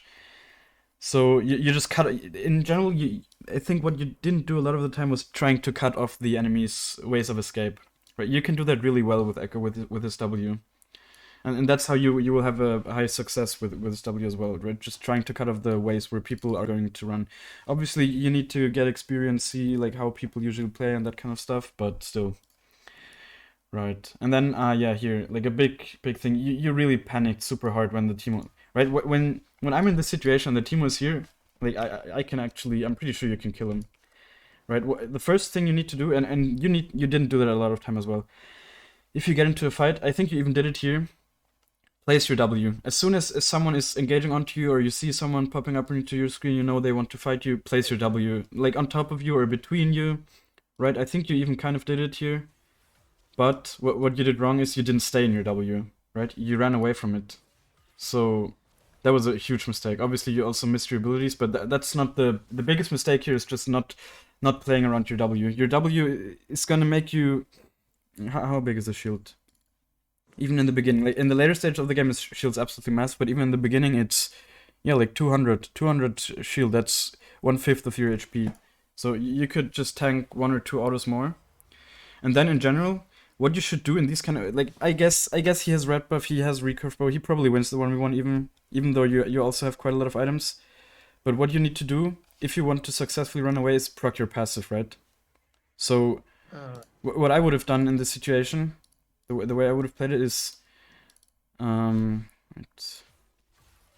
I would have placed a W between us and then engaged onto him. EQ, the combo that you can do, I have seen you do it in the game, right? Just confidently engage onto him, proc your passive, right? He might blind you, so it could be annoying, but still, you will be able to proc your passive if you hit your Q and then return Q. And then you can run away. He will. There's no world in which he will ever kill you, right? Now you even flash. That's obviously absolutely horrible. So what if you want to run away, don't just run away. Always try to proc your pass first. It makes you super fast, really. And I mean, he even gets the trade kill. Yeah. So now this is the easiest fix that you can just implement right away. Always start clearing from the outside. Always. Like, or not always, but 99% of the time, you want to start clearing from the outside. Because see, now if you start clearing here, you go like this, blue, wolves, and it's just a line. And what you do here is you go over here, you go over here, and then you go over here. And what do, right? Realistically, you want to actually go here, but you need to go back. You need to go back for no reason. That's like 15-20 seconds you're just wasting, because you go this way, you go it up, and then you need to go back down. So basically, the only time you want to clear in this way And like yeah, in this direction is when you want to look for a top gank, right? But that's not what's happening here. So you should have went for Grump, blue, green, and just go down. And that's always what you should do. And the same thing applies here. You want to always start clearing from the Crux. But what you usually do is go to the Raptors first. But that's like the biggest thing that will automatically increase your CSing numbers because it will just make it more efficient automatically, really. Okay. Right, yeah, what yeah, here again you didn't really proc the pass from the small wolves right away, but it doesn't matter so much. Yeah, again you're not using your E, or I guess not using it right away. Obviously those are like more minor mistakes, but still just use it. Get into the habit of using it on cooldown while clearing the jungle. Unless you see like someone invading or whatever, right? And see now you already feel it. You feel like you're forced to gank top. It actually works here, I guess, because the enemies are fighting, but wait, did you get him? No, no, I didn't. Ah, that was the situation where you didn't skill your R and yeah. Okay. So the way you should have played this, of course. First of all, like the W. Let's see. Yeah, see, you're clearly aware that this is like max range W. You're clearly aware of your W range, so that's already really good.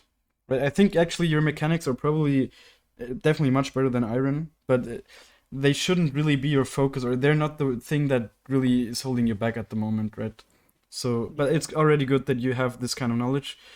Now, you shouldn't EQ here if you don't have vision, because see now you just wasted your Q and you need to hit it. It's well, the thing is, in any fight you engage in, you want to proc your W, right? You want to proc your W. So the safer bet would have been to just place it here.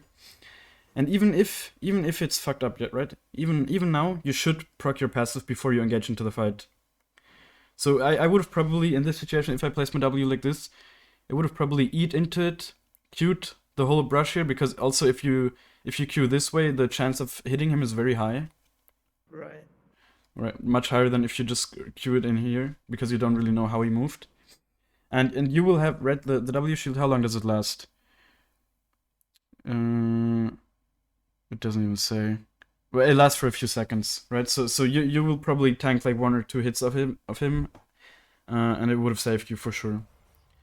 Right now, in this situations, you wasted your abilities, and you also didn't ult. Obviously, if you just ulted there, you don't die and you win as well. But that was because, like, I personally, right, like I would describe myself as a decently good Ekko, and even I don't really do the ult skilling thing because it has killed me too many times, and it's just not worth, in my opinion. So I think for now, just in my opinion, just skill ult at level 6. It's not a huge advantage. It really isn't.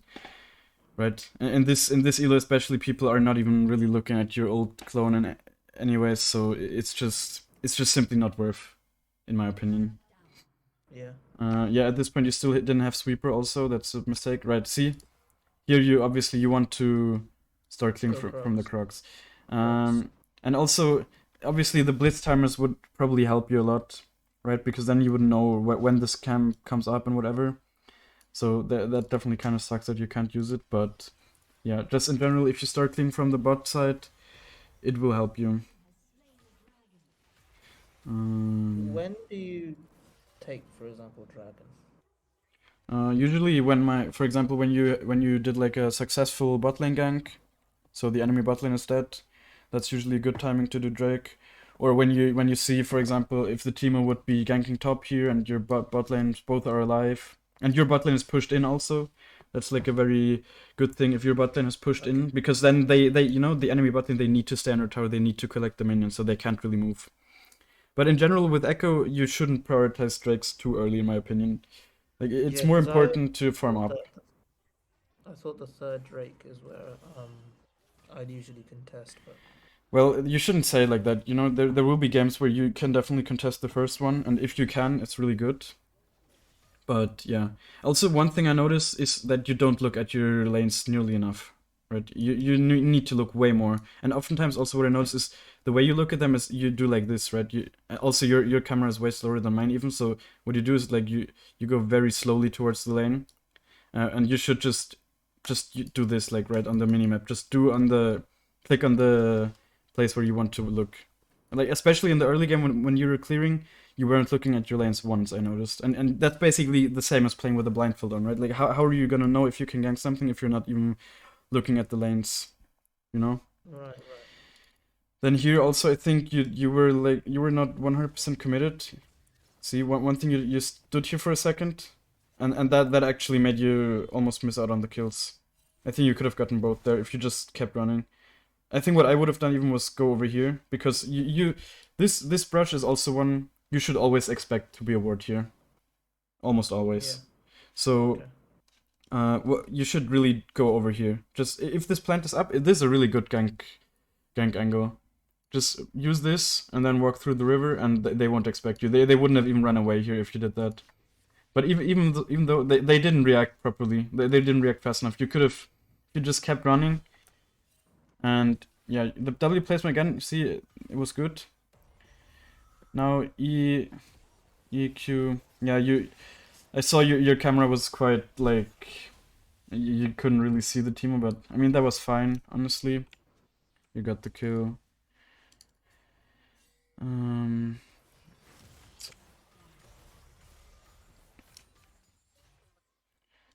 I see here now you're this is where you waste a lot of time.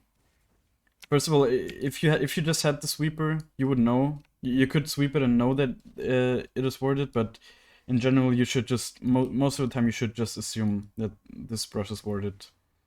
Okay. So and the way she moves, you can also tell. You should also be able to tell that she knows you're there, right? Because she's kind of not walking up to the wave.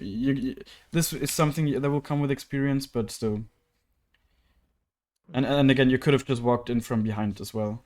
And generally, a lot of the times you can really just walk behind enemies as Ekko, especially with your W. They if you place out of vision, they don't really have time to react. So just try using that. Try doing that more often, and you will see how it works, right? And it will work. Trust me, especially in this elo. Yeah, obviously, right? Like you if we count the time, I think you wasted like 30 seconds because when you're here, like at this point, the first step in this direction is basically a time waste. This is not you should be able to see that this is not really gankable. She's full HP. In general, if mid laners are full HP, right, the lane is pretty short. It's very hard to get a good gank off. It really is. Especially that's another thing. Vladimir. Okay, you even said you don't really know his abilities, but the thing is, Vladimir he doesn't have any CC, so it's very difficult to gank him. And Talia has pretty decent disengage, right? She can put down her E, so you can't E onto her. She can W away. So every second, let's count like the step you take in this direction is wasted. So it was like at 42, and then yeah, and you're still walking around aimlessly basically. And you should what you should have done is just clear your jungle here, right? So you wasted like almost 40 seconds or something. And that's obviously if you think from 12 minutes and no now you're still kind of wasting time, right? What you should just do you should have cleared your jungle a minute ago here, and then you Right, could right. have still contested the Teemo at the rig, and now you're still wasting time basically. Okay, you can clear the ward. You're very indecisive about clearing the ward as well, right? You take a step down here. Yeah, so in general, just be more decisive with your decisions. If you do something, it might be wrong, right? But just stick to it. That's also something I see a lot of low elo players do. They're just very unsure what to do, and then they just don't commit to any place, and are usually just not really doing anything, right? As a result of that. Right. Did I write down anything else here? Yeah, here I think you didn't smite, even though you had 2 stacks up the whole time. But later on, you used your smite to clear. That's one of the things, right? I mean, with inconsistency. Just if you have 2 stacks up, you should clear. You should use it because then it will refresh and it won't do that otherwise, right? So it's just a little bit of efficiency. Right here, I don't know why you canceled your recall. That's just another 15 seconds wasted for no reason. So if we add that up already, I think realistically you probably wasted already around 2 minutes this game. And if you think about that from a percentage wise for how long this game has gone on for like 14 minutes. That's quite a lot, right? You don't want to waste so much time. Yeah, now here I told you to get the sweeper as well. And then yeah, with the controller, I think yeah, if you're going in debt already and you can afford a controller, you should buy it. Definitely. Oh, the Jax just went for an evade here. That's interesting. Yeah, again, obviously you're not going for the Crux. Maybe I should have told you in game, I'm not sure. But I guess just I'll approve in that for my clear. yeah, in the future just start killing from the outside and you will notice right away that it will work better. Here, like she's overextending. You W here and she just dies. You have rocket belt as well. And you're just way too indecisive here. And you can kill her here, by the way. I'm pretty sure. Well, maybe not because you're level 8, but theoretically, you're in range here because you have rocket belt. Let's see. She I didn't should move have pressed my properly. W earlier, man. Yeah, but see, the way she's here, I think if you weren't so behind, if you were like level 10 maybe here or level 9, you could probably kill her. Yeah. Because she's in rocket belt range while your E is still up. Like your E auto attack. So just E onto her, Q, proc passive, smite. You probably don't kill her in this situation, as I said, but just be aware of this kind of range. Right? If you rocket belt and you're in range to hit your E there. Also, the smite slows, right? And the smite range is a bit higher than your E range, so oftentimes you can smite to get into range. You know what I mean? I didn't know that my smite Yeah. range was high. Yeah, it is. It is slightly higher, and that's really good. And that's also, I think, the fact that every smite slows now is very good for Ekko because they changed that this season, right? So, yeah, Okay. it's definitely a good change for Ekko. Right here, you should W here already. Like this is in general like this pathway basically is very good for Wing because it just takes up the whole space, right? So yeah, I would have, if I'm here, I would have W'd here. Obviously, I think you can E over this wall. It's not the easiest thing to do. I also fuck it up sometimes. So what I would have done, the safe play is just W here, and then when you're here, E over this wall. You will get some distance onto the looks, and you could have killed her here for sure, right? If you E over here now, she even used her Q. E over here, rocket belt onto her, she's 100% dead. And then again here, like I would have gotten a triple kill here. I'm pretty sure they're so low. And you were so scared of the Teemo the whole game. I feel like. I was you very scared. yeah, but you don't need to. Teemo is not a good champ against Ekko, not very at least. He has no CC. He can't really do anything to you. You just need to not be scared of him. That's really it. I mean, of course he was decently strong, but against champs. Yeah, but what? Like, if you W, you get onto him, like the first few auto attacks are basically nothing then. So what's he gonna do? He can't CC you. Worst case scenario, you need to run away, but nothing worse should happen, right? You shouldn't. You already flashed twice in 50 minutes away from him, and that should never really be the case, right? So what you should do here, when you see, especially the looks, you see her walking up, you have rocket belt up, right? Your range is really massive with rocket belt. So just W onto her, engage right away. I don't think, yeah, she doesn't even have Q because she used it here. Even if you don't have that awareness, even if she has Q up, you can just kill her 100%. She won't react. It's an Iron player anyways.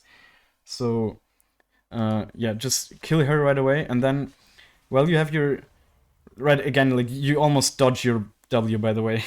So, really, that's something you need to prioritize. Start walking into your W when you place it. Don't ever do this kind of stuff where you don't walk around, like you walk around it for absolutely no reason. You really undervalue your W. Think of it this way: your W is a 19-second cooldown. And the longer the cooldown, the more valuable an ability is, basically. So, what's your ult cooldown? It's like, okay, it's five times as long maybe, but still, like, compared to your E and your Q, like your W is pretty valuable. So use it, right? Use the W shield, and the W shield is at least half of the value, if not more, than the stun. To be honest. So yeah, really, in a lot of situations, just in any fight, you want to be able to proc it. You would never have had to flash here or anything if you had just procced it. And you could have even gotten at least 2 kills here, I'm pretty sure. Yeah, I don't know why you ulted here. Like, you're so greedy with your ult in a lot of situations, and here you ulted for no reason after you're already out, so definitely questionable. I ulted because teammate's passive, the poison. I think it was Didn't know already whether gone now. Let's see. I because of how low I was and Yeah, because but of I the way. think it was already gone, but maybe not. Yeah, I don't think. Oh, okay. Yeah, yeah. Okay, you're right to ult there, but in general, you should have ulted way earlier then, right? Do you know actually? Do you know Ekko ult? Like, tell me everything you know about Ekko ult. What does it do? Um, well, it gives you health and it goes back 4 seconds as to where you were. Mm-hmm. And so and how much health you had. And apparently, I remember you gained 3% Mm. health, Yeah. but you do a lot of damage, but that scales with the amount of AP you have. Yeah. But the healing, how does the healing work? Well, um, it's based on, isn't it based, isn't, I don't know if it's based on damage you receive, or is it that you heal back to how you were 4 seconds ago? Well, there's a base amount you heal, which is quite big, right? It restores like 170 and 60% AP scaling, so pretty much. And but also the thing that you already said, right? It is increased by 3% for each 1% that you lost in that. So if you lose a lot of health in a short amount of time, it is worth to ult back right away because you will be full HP, right? Now you should ult. You should ult now because you will be back here. You will be in a safe area and you will be full HP, right? And Okay. what you did was you ulted when you were here and you already had taken all the damage. Right, just ult out now. I mean, this was obviously not very good in general, but you would have never had to flash or anything. And now you ult and you're still really low. You can't really stay on the map. And there were multiple situations where you just didn't ult when you should have Okay. ulted. Because just ult, don't be too greedy with your ult. If you already have taken a lot of damage, it's better to just use it. Because then at least you will heal up most of the damage that got dealt to you. Yeah. Let's see. Of course, the same thing about Grump and. Well, in this situations, I get no. I mean, if you're here and you just need to clear up, then it's not worth, right? Then you should. Then you should. But if you're coming out of base, you should always clear from the outside, right? If you're coming from mid, of course, like after a fight, you shouldn't go to Grump and then. Well, unless the whole jungle is up and you want to keep clearing, right? That's the way you gotta think about it. And I really wish you could use Bliss because it just helps quite a lot with that kind of stuff. It really does. And just being aware. Yeah. Sorry.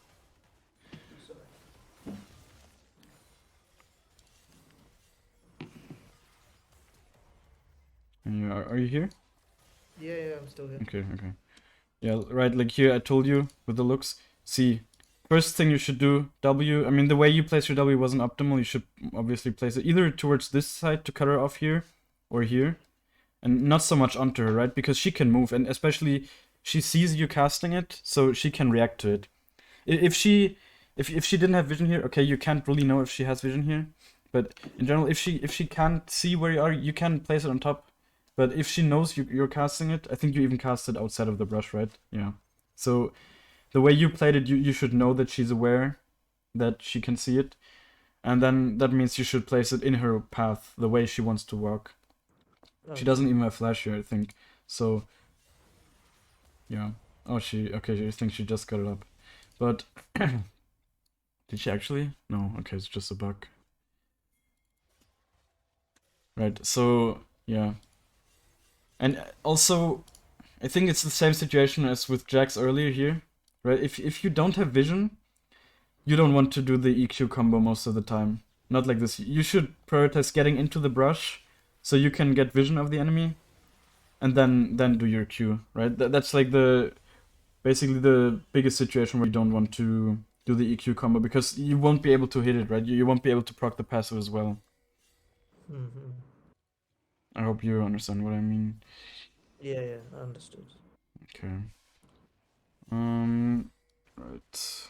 Yeah, here I think they're kind of griefing the enemies. See, the way you know that the Jax is basically dead already. He trolled. Right, your team also wrote nice KS because realistically it actually was quite the KS. And what you Yep. should have done is just place your W here behind the Talia and try to kill her as well. She walks up way too far here. She see what she does.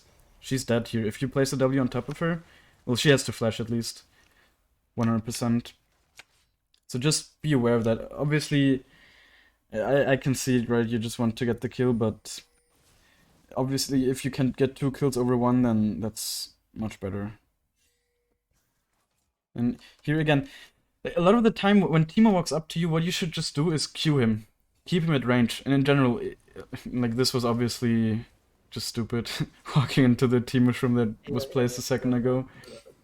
But, like, if anyone comes at you, like any, especially melee champ, just try to keep them at range with your Q. Always. Your Q is not a very long cooldown. You can spam it out. It's 6 seconds. Just use it. And also it will apply the passive stacks onto the enemy, so that means it makes it much easier for you to proc your passive, right? In the future, to be able to run away. And obviously, your passive is actually most of the damage that you deal, you know? Are you aware of that? Yeah. So yeah, you Yes, should I really completely prioritize. understand. The playstyle you should do with Ekko is just try to proc your passive onto the enemy and then use the movement speed to run away and do the same thing again 5 seconds later, because that's, or like 6 seconds later, that's like your cooldowns of your E and Q, right? Yeah. And start the fights with your W most of the time. And now here for the you actually did it was very close. In general, what you want to do is just go over, yeah, now, right now, and now you could have stolen it so easily, right? I think you tried even the right way, but yeah, here, like, you want to proc your passive and smite at the same time. You know, your smite deals 1.2k damage, and your Yeah. passive auto attack probably at this moment around 500 or something. So if What's you, isn't it that it's 600 until it's like fully yeah, but yeah, it's 600, then it's 900, and at the end right now when it's fully evolved, it's 1.2k. okay. I think in this situation you just didn't smite at all, but yeah, that was close, but whatever. But now what you should do is just ult out. Like, that was so dumb, honestly. Just staying in there, just ult out 100% of the time. After you fail the, or after you steal it, or if you fail to steal it, just ult out. See, now you died. That was a very bad death. Always, like, what was your reasoning here? Stay in there. You thought you could get the looks, I guess. Yes, that was what it Mm. was. But Yes. see, but that's one of the things. You should just have the awareness that you don't have the range. You simply, how do you realistically think you have the range? You have used your E. You have the rocket belt and you use it, but you saw how far it got you, right? Not anywhere closer. It's a range champ. She's using her range, so you just need to ult out. Okay, I can see you proc the you got like 2 stacks on her. Your E is on 3 seconds cooldown. Maybe no, she was too fast. You could just not catch up her, and that's the kind of awareness you just need, right? And that's the kind of awareness you often just didn't really have. I felt like, Okay. yeah. And obviously now you even use your ult and then you still die, so that's like double bad. Hmm.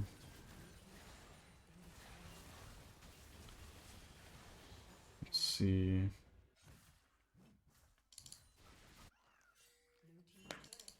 Here, okay, this was obviously quite unlucky. This was definitely a double kill if you don't fail to E over the wall here. You just need to, you really need to just make sure to stay at the wall. And also, see, there's no reason to be like this impatient, because they don't even see you, right? Just make sure to get over the wall there. There's really no reason to fail that in this situation. Zaya doesn't even have R. This is 100% a double kill. So this was obviously good. Just placing, they're super greedy to do this, right? Placing the W and then, yeah, I mean, this is just unfortunate. And then especially the rocket belt. I think if you didn't use your rocket belt here, you can still kill them, by the way. So you just, you basically did everything wrong that you could have done wrong there. Let's be real, but that's fine. But Are you still, still gonna upload this on YouTube? yeah, yeah. I think there's so much I talked about. You need to. I think even here, if you hit your Q on the looks and are able to proc your pass, maybe you even kill her. Yeah. But yeah, this was obviously you came out of base and died right away. That was basically game over. Obviously, the game still went on for 20 more minutes, but Yeah. at least your game was over. I mean, the Vladimir was doing very well, but see, just to clarify once more, right? Just what's the reasoning to go here? If you want to keep clearing, then it just doesn't it suck. Just if you think about it, doesn't it suck to have to go here or go here and then leave this up, right? You always want to clear all of your jungle. You just always want to do that. That's how you hit Okay. the number of like 7 to 8 CS, what you should be aiming for. Right. Right. You just cannot hit it if you go from here to here and then here because it's too much time wasted. Also, obviously, I think here you should have probably helped your team instead of clearing the jungle. Although, I mean, yeah, you didn't really have ult or whatever, but I think they kind of overstepped their boundaries there. Here, I think you, yeah. See, what the first thing you should do is here is place your W, right? And I think what you actually do is flash away. Yeah. No way you should ever flash there. You have ult up, you have W up. There's no world in which you ever flash. What you should do is first, obviously you got kind of surprised and you didn't have your Q and E because you used them here. So the first thing is just W on top of you already. What can he do? Realistically, think about it. What can he do if you place your W here? If he stays on top of you and tries to auto attack you, he will get stunned and you can just run away. Or what he has to do is go away in this direction to not get stunned. Then there's a distance between you, right? So he can never kill you here, especially with your ult up. So yeah, this flash, right? If anything, just ult out right away. If he's like super fat or whatever, he's quite strong, but still he can never kill you there. Okay. All right, now you kind of just walk around aimlessly again, basically. Okay, I mean you. Should I have just recalled or? No. Well, this is yeah okay. Here you obviously you fuck up going over the wall. That's not a huge deal. Yeah, that can happen to anyone. But yeah, now you see him. Just why do you keep running in this direction, right? Like, and again, I would have ulted just ult way earlier. Now you're okay. You didn't even ult at all here. I don't know if you were tilted or something, but right, like if you somehow end up in this situation where you're way too committed, at least ult back, so you're out of range. Right, you just didn't really use your right. If you ult now, he can't kill you. You will heal up a lot, and then you're just out. But you just died here for no reason. And if we count the deaths as wasted time again, like see now you're just not on the map for 40 seconds almost. That's a huge amount of time. You need to be like you really need to think about like that's a huge amount of time. You don't want to be dead for that long. You would rather be on the map and farm. I mean, it's obvious to you, of course, but maybe you're not really like seeing the amount of like how bad it really is to die this often, especially on a champ like Ekko, where you should be super like your CSing was like at 5 per minute this game, and it never should be. If you have these numbers, you just can never be stronger than your enemies, at least not consistently. So okay. Yeah. Let's see. I think yeah, I wrote down something at 23 minutes. Yeah, here. I mean, here I think that see what I told you in the beginning. You should wait with Yuri E until he has jumped on top of you, so you can dodge a stun. I mean, you didn't die here, but still, right? What you did was E Q on top of him, and you missed your abilities as well. But the way I would have played in this situation is first Q when he's here, right? To try to keep him at a distance, and then use your E when he has jumped on top of you to dodge his E. That would have been like the right Q here, and then E away. Right, you kill him, it's fine, but still, I mean, I want you to know how you could play better. And now here, just ult, right? Surely you have the reflexes to ult. Obviously, You should have the reflexes to dodge the Lux ult as well. But if you don't have that, at least try to ult and not die. Obviously, because dying again, horrible, right? You're dead again for like 45 seconds or 40 seconds. That's a huge amount of time. Just at least like at 23 minutes, you probably have wasted around 5 minutes this game already, or done just the wrong kind of plays or whatever, or even Yeah. more. And that's a huge amount of time. It's almost 25% now. It has gotten longer and longer, of course, right? In the beginning, it was like maybe 20% of the time you wasted, but now the deaths are more impactful, and right, the longer the game goes, the more impactful, or the longer your death timers are, so the more impactful they are. So basically, the worse it is to die, the longer the game goes on. Yeah. Yeah, I think there's one more thing that happens here in a second that it has to do with awareness again.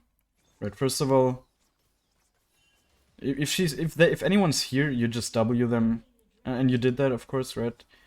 You even waited, that's good, right? You don't go over right away. You want to wait as long as possible so they have as little time as possible to react. If this Zaya was good, she would just ult and never get stunned here. What never should happen is that you miss your Q, obviously, right? Because she's stunned. So that I think you would have probably even killed her, maybe, if you I used think we everything. did kill her. I think we did kill her. I don't think so. So yeah, never miss your Q here. You didn't even do the EQ combo and you still missed it, so that's obviously not good. And then you didn't smite as well. The biggest awareness you need to have here is the feathers, right? You know she will pull them. You know Zaya feathers how they work. Yeah. Well, she pulled I them know. towards her, right? And then does damage as a result of that. Yeah. Exactly, and a lot of damage as well. But that's not the point I'm trying to make. The point I'm trying to make is just the way you should move, and you could have moved easily, was just a little bit more towards the bottom, right? Because you know where the feathers are. You know they're laying here. You see them. So just don't stand between them, right? What you can do is just walk here, and she won't hit them, right? So not, but you get hit by the full combo. And then yeah, okay, you kill her, but it was still not played optimally. Okay. Right. I think there's like small things that I wrote down. I think here you get really scared of the Teemo again in a second. Because I just know I wrote down don't be scared of the Teemo. Yeah. See, you E away from him. I mean, yes, he is fat, but still, like, see, you can just kill him. Just what you need to do is just champs like Teemo, they're really not good against Ekko because you can keep him at range with your Q. As soon as you see him here, you Q. He won't be able to reach you, or he will maybe auto attack you once, but your Q slows for a lot. It slows for 60%. That is a lot. Like at max rank, just be aware of that. Really, it's a very potent like zoning tool for sure, and you shouldn't underestimate that. So champs like Teemo that don't have any movement abilities to get on top of you, just try to zone them away with your Q and keep them at range. And also, okay, you didn't have your W here, but if he just popped out of nowhere, just try to place the W on top of him right away. Right. And I wrote down like at 26 minutes, you flashed something for some weird reason, I guess. Yeah, here, of course, the team mushrooms. Ah, yeah, here.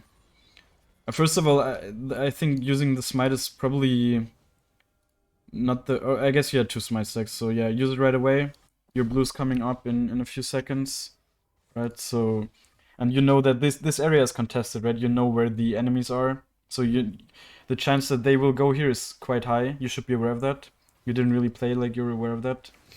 And now you smite. Ah, yeah, you smited way too early. Of course, if you know something is contested, you need to hold your smite.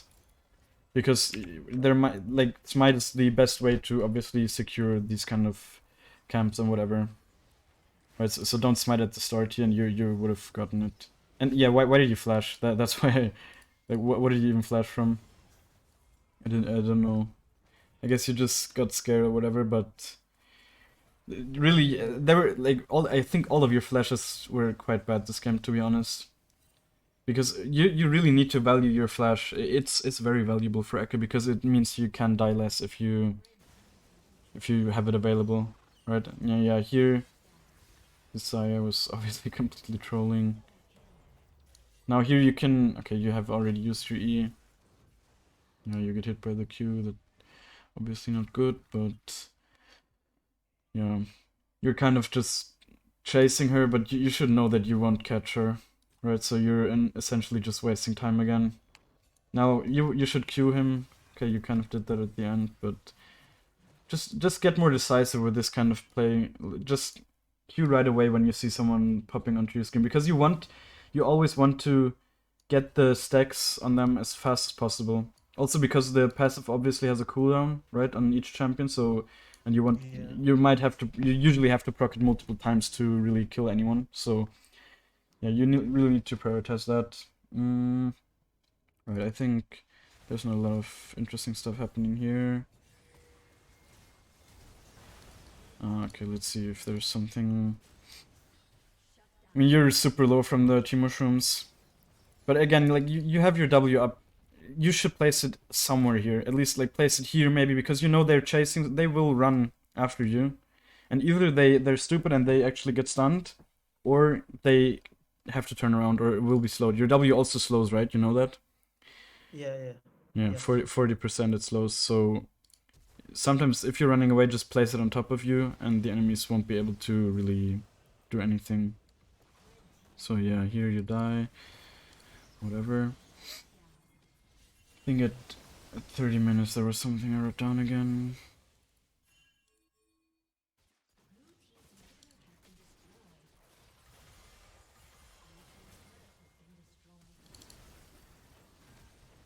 Alright, okay, this Jax obviously is just running it down.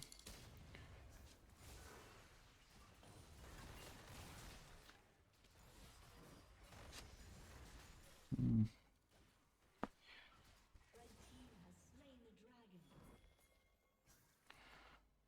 Ah yeah, here. See, in these kind of situations where the enemies are sieging, if you use your W at max range, they won't see it. It is slightly like out of vision, right? So Oh, okay. what I often do is when I come out of base, whatever, and they're sieging here, I just place my W. Like I press W, basically, so I walk there and do it as fast as possible, like as soon as possible, and Yeah. they won't see it, right? And then you can engage. Here there were a lot of opportunities to engage onto the Talia. Now she used her abilities, right? She's super vulnerable. You need to be aware of that. For the next 10 seconds, she doesn't have E, and the E is like the biggest problem for you because it stuns you when you want to engage onto her. She doesn't have that. Okay, the Lux is next to her, but the Lux is also squishy. So I think in a second here she walks up again, and you could have engaged on top of her. Yeah, see, like she's half HP here. You have your rocket build up, you have your E up. You can just simply engage on top of her. Mm. 100%. Even flash, maybe. I She's was worth a just really shutdown. scared because I was really Yeah, bad aim. you even So did it, but you didn't use your rocket belt for no reason, and then you ulted out. You got her here, by the way. You would have even killed her without flash, but you even had the right intentions. But just if she's here, E rocket belt, she's dead. Okay, she had flash, I mean, but still. And then you ult out right away when you're full HP again. Also, that's not. You should never really ult out in these situations where it's just the Teemo. Okay, he is fat as fuck, but he won't one shot you. You could just run away here and then you don't have to waste your ult. right. Mm. Right. One more thing I wrote down and like, yeah, this was actually probably the best play you did the whole game. Just the way like I would have done it pretty much the same way, I guess. Obviously the Zaya should never be stunned here randomly, but she did. Also, like a small side note, when this Lux, for example, she got hit with your Q for no reason. So she already has a stack, which means you just need to EQ on top of her, and you can already proc your passive. You don't even need to do an extra auto attack. So you can oftentimes really punish people for that when they get stunned, when they take your stacks like that. Yeah. Okay, this was Pretty good.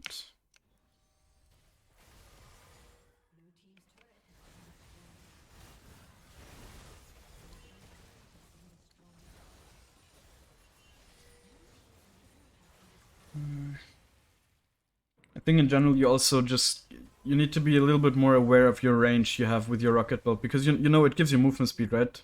On top of if you use it towards an enemy, it gives you like 30%, for 1.5 seconds. So oftentimes if you run onto an enemy and E onto them, your engage range is pretty big. Okay. Yeah. Especially like in onto these immobile mages, you can really engage from quite far away usually. I wrote down like somewhere you ulted here where it didn't really make sense, I think.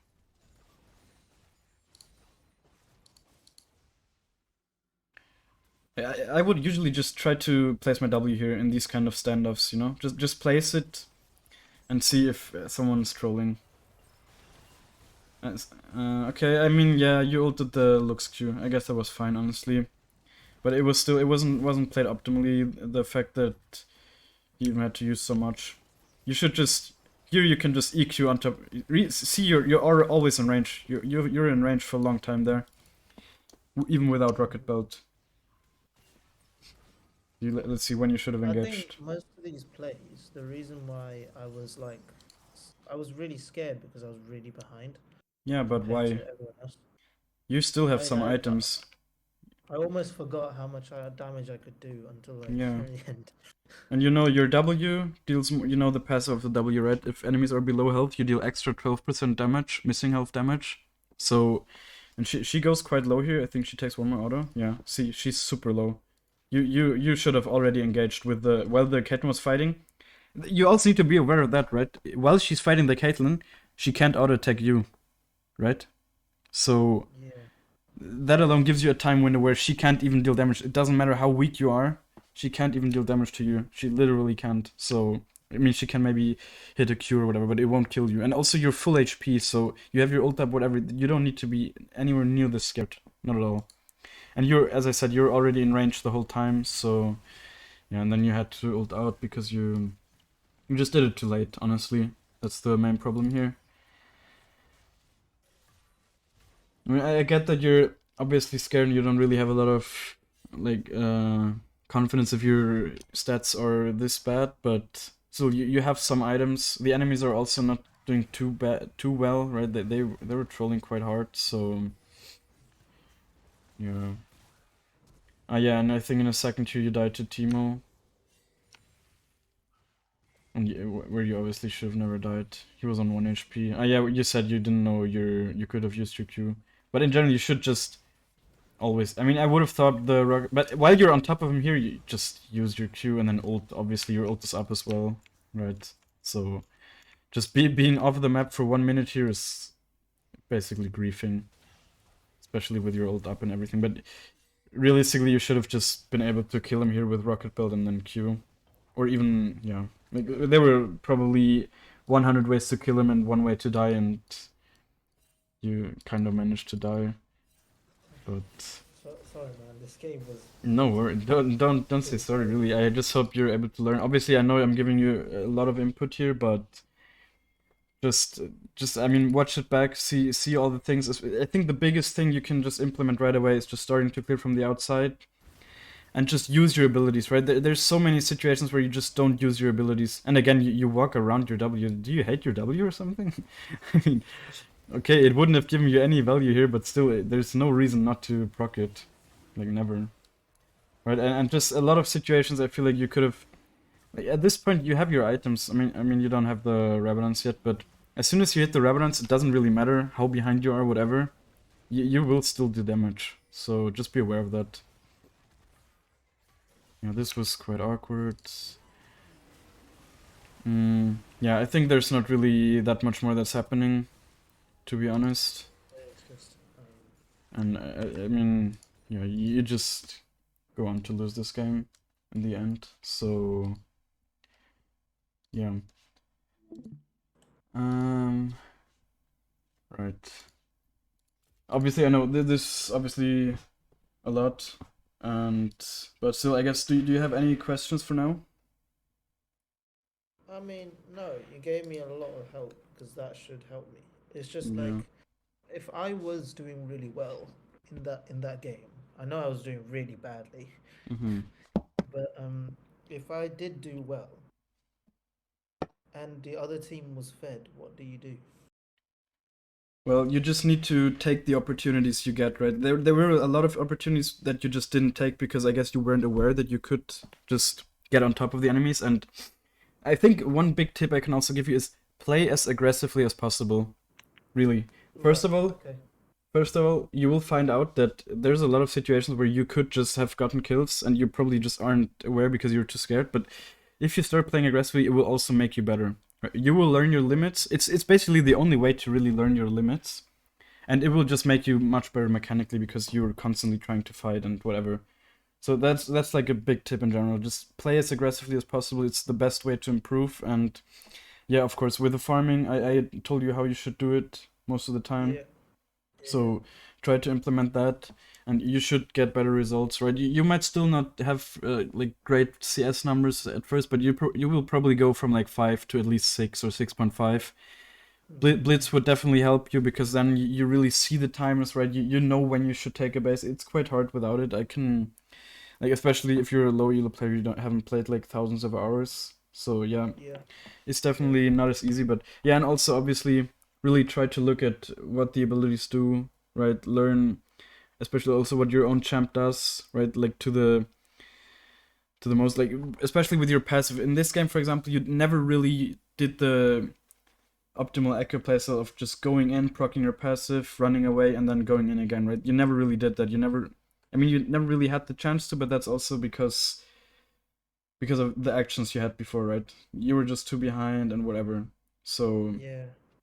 the thing is like it's quite hard for me to really tell you what you should focus on because there's just so many things, like smaller things and also bigger things that need to be improved, of course. But yeah, I think the first big thing you should just start doing is play as aggressively as possible. And I don't mean with that just to perma gank, but I mean if you have cleared your jungle and you see people like overextending or whatever, go for it, right? And maybe the first 10 times you do it, you will try to go for it and the enemies see it and whatever, and then they run away. But then you learned, right? You learned that you can't go for these plays, and in the future you will stop doing it. So yeah, in general, like playing as aggressively as possible will just help you learn, and like basically learning by doing and learning by making mistakes. Yeah. And yeah, Um, and just focus on clearing your jungle first though, because that will just give you gold, it will give you XP, it will just make you stronger. It will make you stronger than your enemies because your enemies will probably not clear their jungle efficiently because they're iron players. would this okay? So would this all be enough to get me out of the elo I'm currently in? 100%. Right, like 100%. Just try it out. Like I will upload this video. I guess I can upload it today as well, so you can already watch it back later if you want. And just try to really internalize more. Like your mechanics are fine. They're definitely. I mean, they're not good. Let's be honest, but they're definitely better than iron for sure. Like they're probably good enough for like platinum, I would say. But don't get like comfortable with me saying this, right? It's still there's a lot of things that make you an iron player just with the Oh, decision makings that you do. yeah. Yeah, like I said, the macro Mm. is pretty bad. Yeah, it's use your W, and if you use your W, don't be scared. And if you have your ult up, don't be scared. Right? If you don't Okay. have these two abilities and you haven't really then okay, play like a little bitch. But if you have your W up, if you have your ult up, don't be scared. Try to use your ult as late as possible if you're inside a fight, and don't Yeah. try to get into these situations that you got into a lot of, like in this game where you, for example, you just ran away from team and then you ulted in the last second and you were still on 1 HP. That's not what you want to happen. Right? If you get caught in these kind of situations, just ult out right away. Like cut your losses basically. Right? You already fucked up by getting into the situation, but then at least don't make it worse by ulting late, is what I'm trying to say. And of course, don't waste a lot of time. Yeah, that's something realistically you won't be able to completely stop wasting time. I also waste time, right? And I've been playing in Master or whatever, I still waste time, but not nearly as much as you, obviously. And that's just try to waste as little time as possible. You will for sure keep wasting time at first, but it's a process. You will get better at it over time, and yeah, Yeah. All right. Well, thanks for all the help that you've given me. yeah. Um, Right. You can always message me on Discord as well or whatever if you have specific questions, I guess. And if I do get any other problems, probably like if I can't get out or if I'm struggling, then I might just contact you again. yeah, yeah, for sure, you can also do that. I mean, also just I don't know. I'm not trying to plug myself here or whatever, but if you just watch my videos, you can probably also improve just by seeing how I play, right? Or Yeah. watch Ekko the Nick or whatever. Just see how other people play with your champ, and then you will automatically learn some of the limits, and you will see like how I engage onto enemies and how I use my abilities and that kind of stuff. You will just learn. Yeah, that Right. definitely also helps a lot. Right? Instead of just trying to figure it out yourself. Obviously, if I'm telling you all this stuff, it might sometimes be difficult for you to really visualize how you should actually do it. So yeah, just watching better players than you is also definitely helpful, for sure. It's just like how my team was, right? Mm. If you see, my team was all bad except Vlad. Yeah, well, the Atrox was So also doing fine. Yeah, but that's also one thing. Just the best mindset to have, and that will give you the like that will make you the best player is just take 100% responsibility for your games. Not everything might be your fault, but it should be your responsibility. uh, If your team is I like playing bad, you should see it as your responsibility to play even better, so okay. you can play in a way. And in this game, for example, if I was in this game, I'm confident I would have won this game. So there was definitely a lot of situations where you could have just played better. And obviously, you know that, right? Most of your devs were really stupid, to be honest. This game, like Yes. a lot of times, you I could have did. just ulted or whatever. You didn't even have to have good reflex or whatever. It was just yeah, it was not a good game. That's fine. At least you hopefully can learn a lot from it. And yeah, of course, I think you should maybe just try taking a lot of the stuff that I told you in, and then maybe come back to me in a month or whatever and Yeah. see how you've progressed. Yeah. I'll definitely I'll Yeah, do that. and I guess I will also look at your PTG, see how you're performing or whatever a bit, and then yeah. Okay, I guess I will stop the recording now.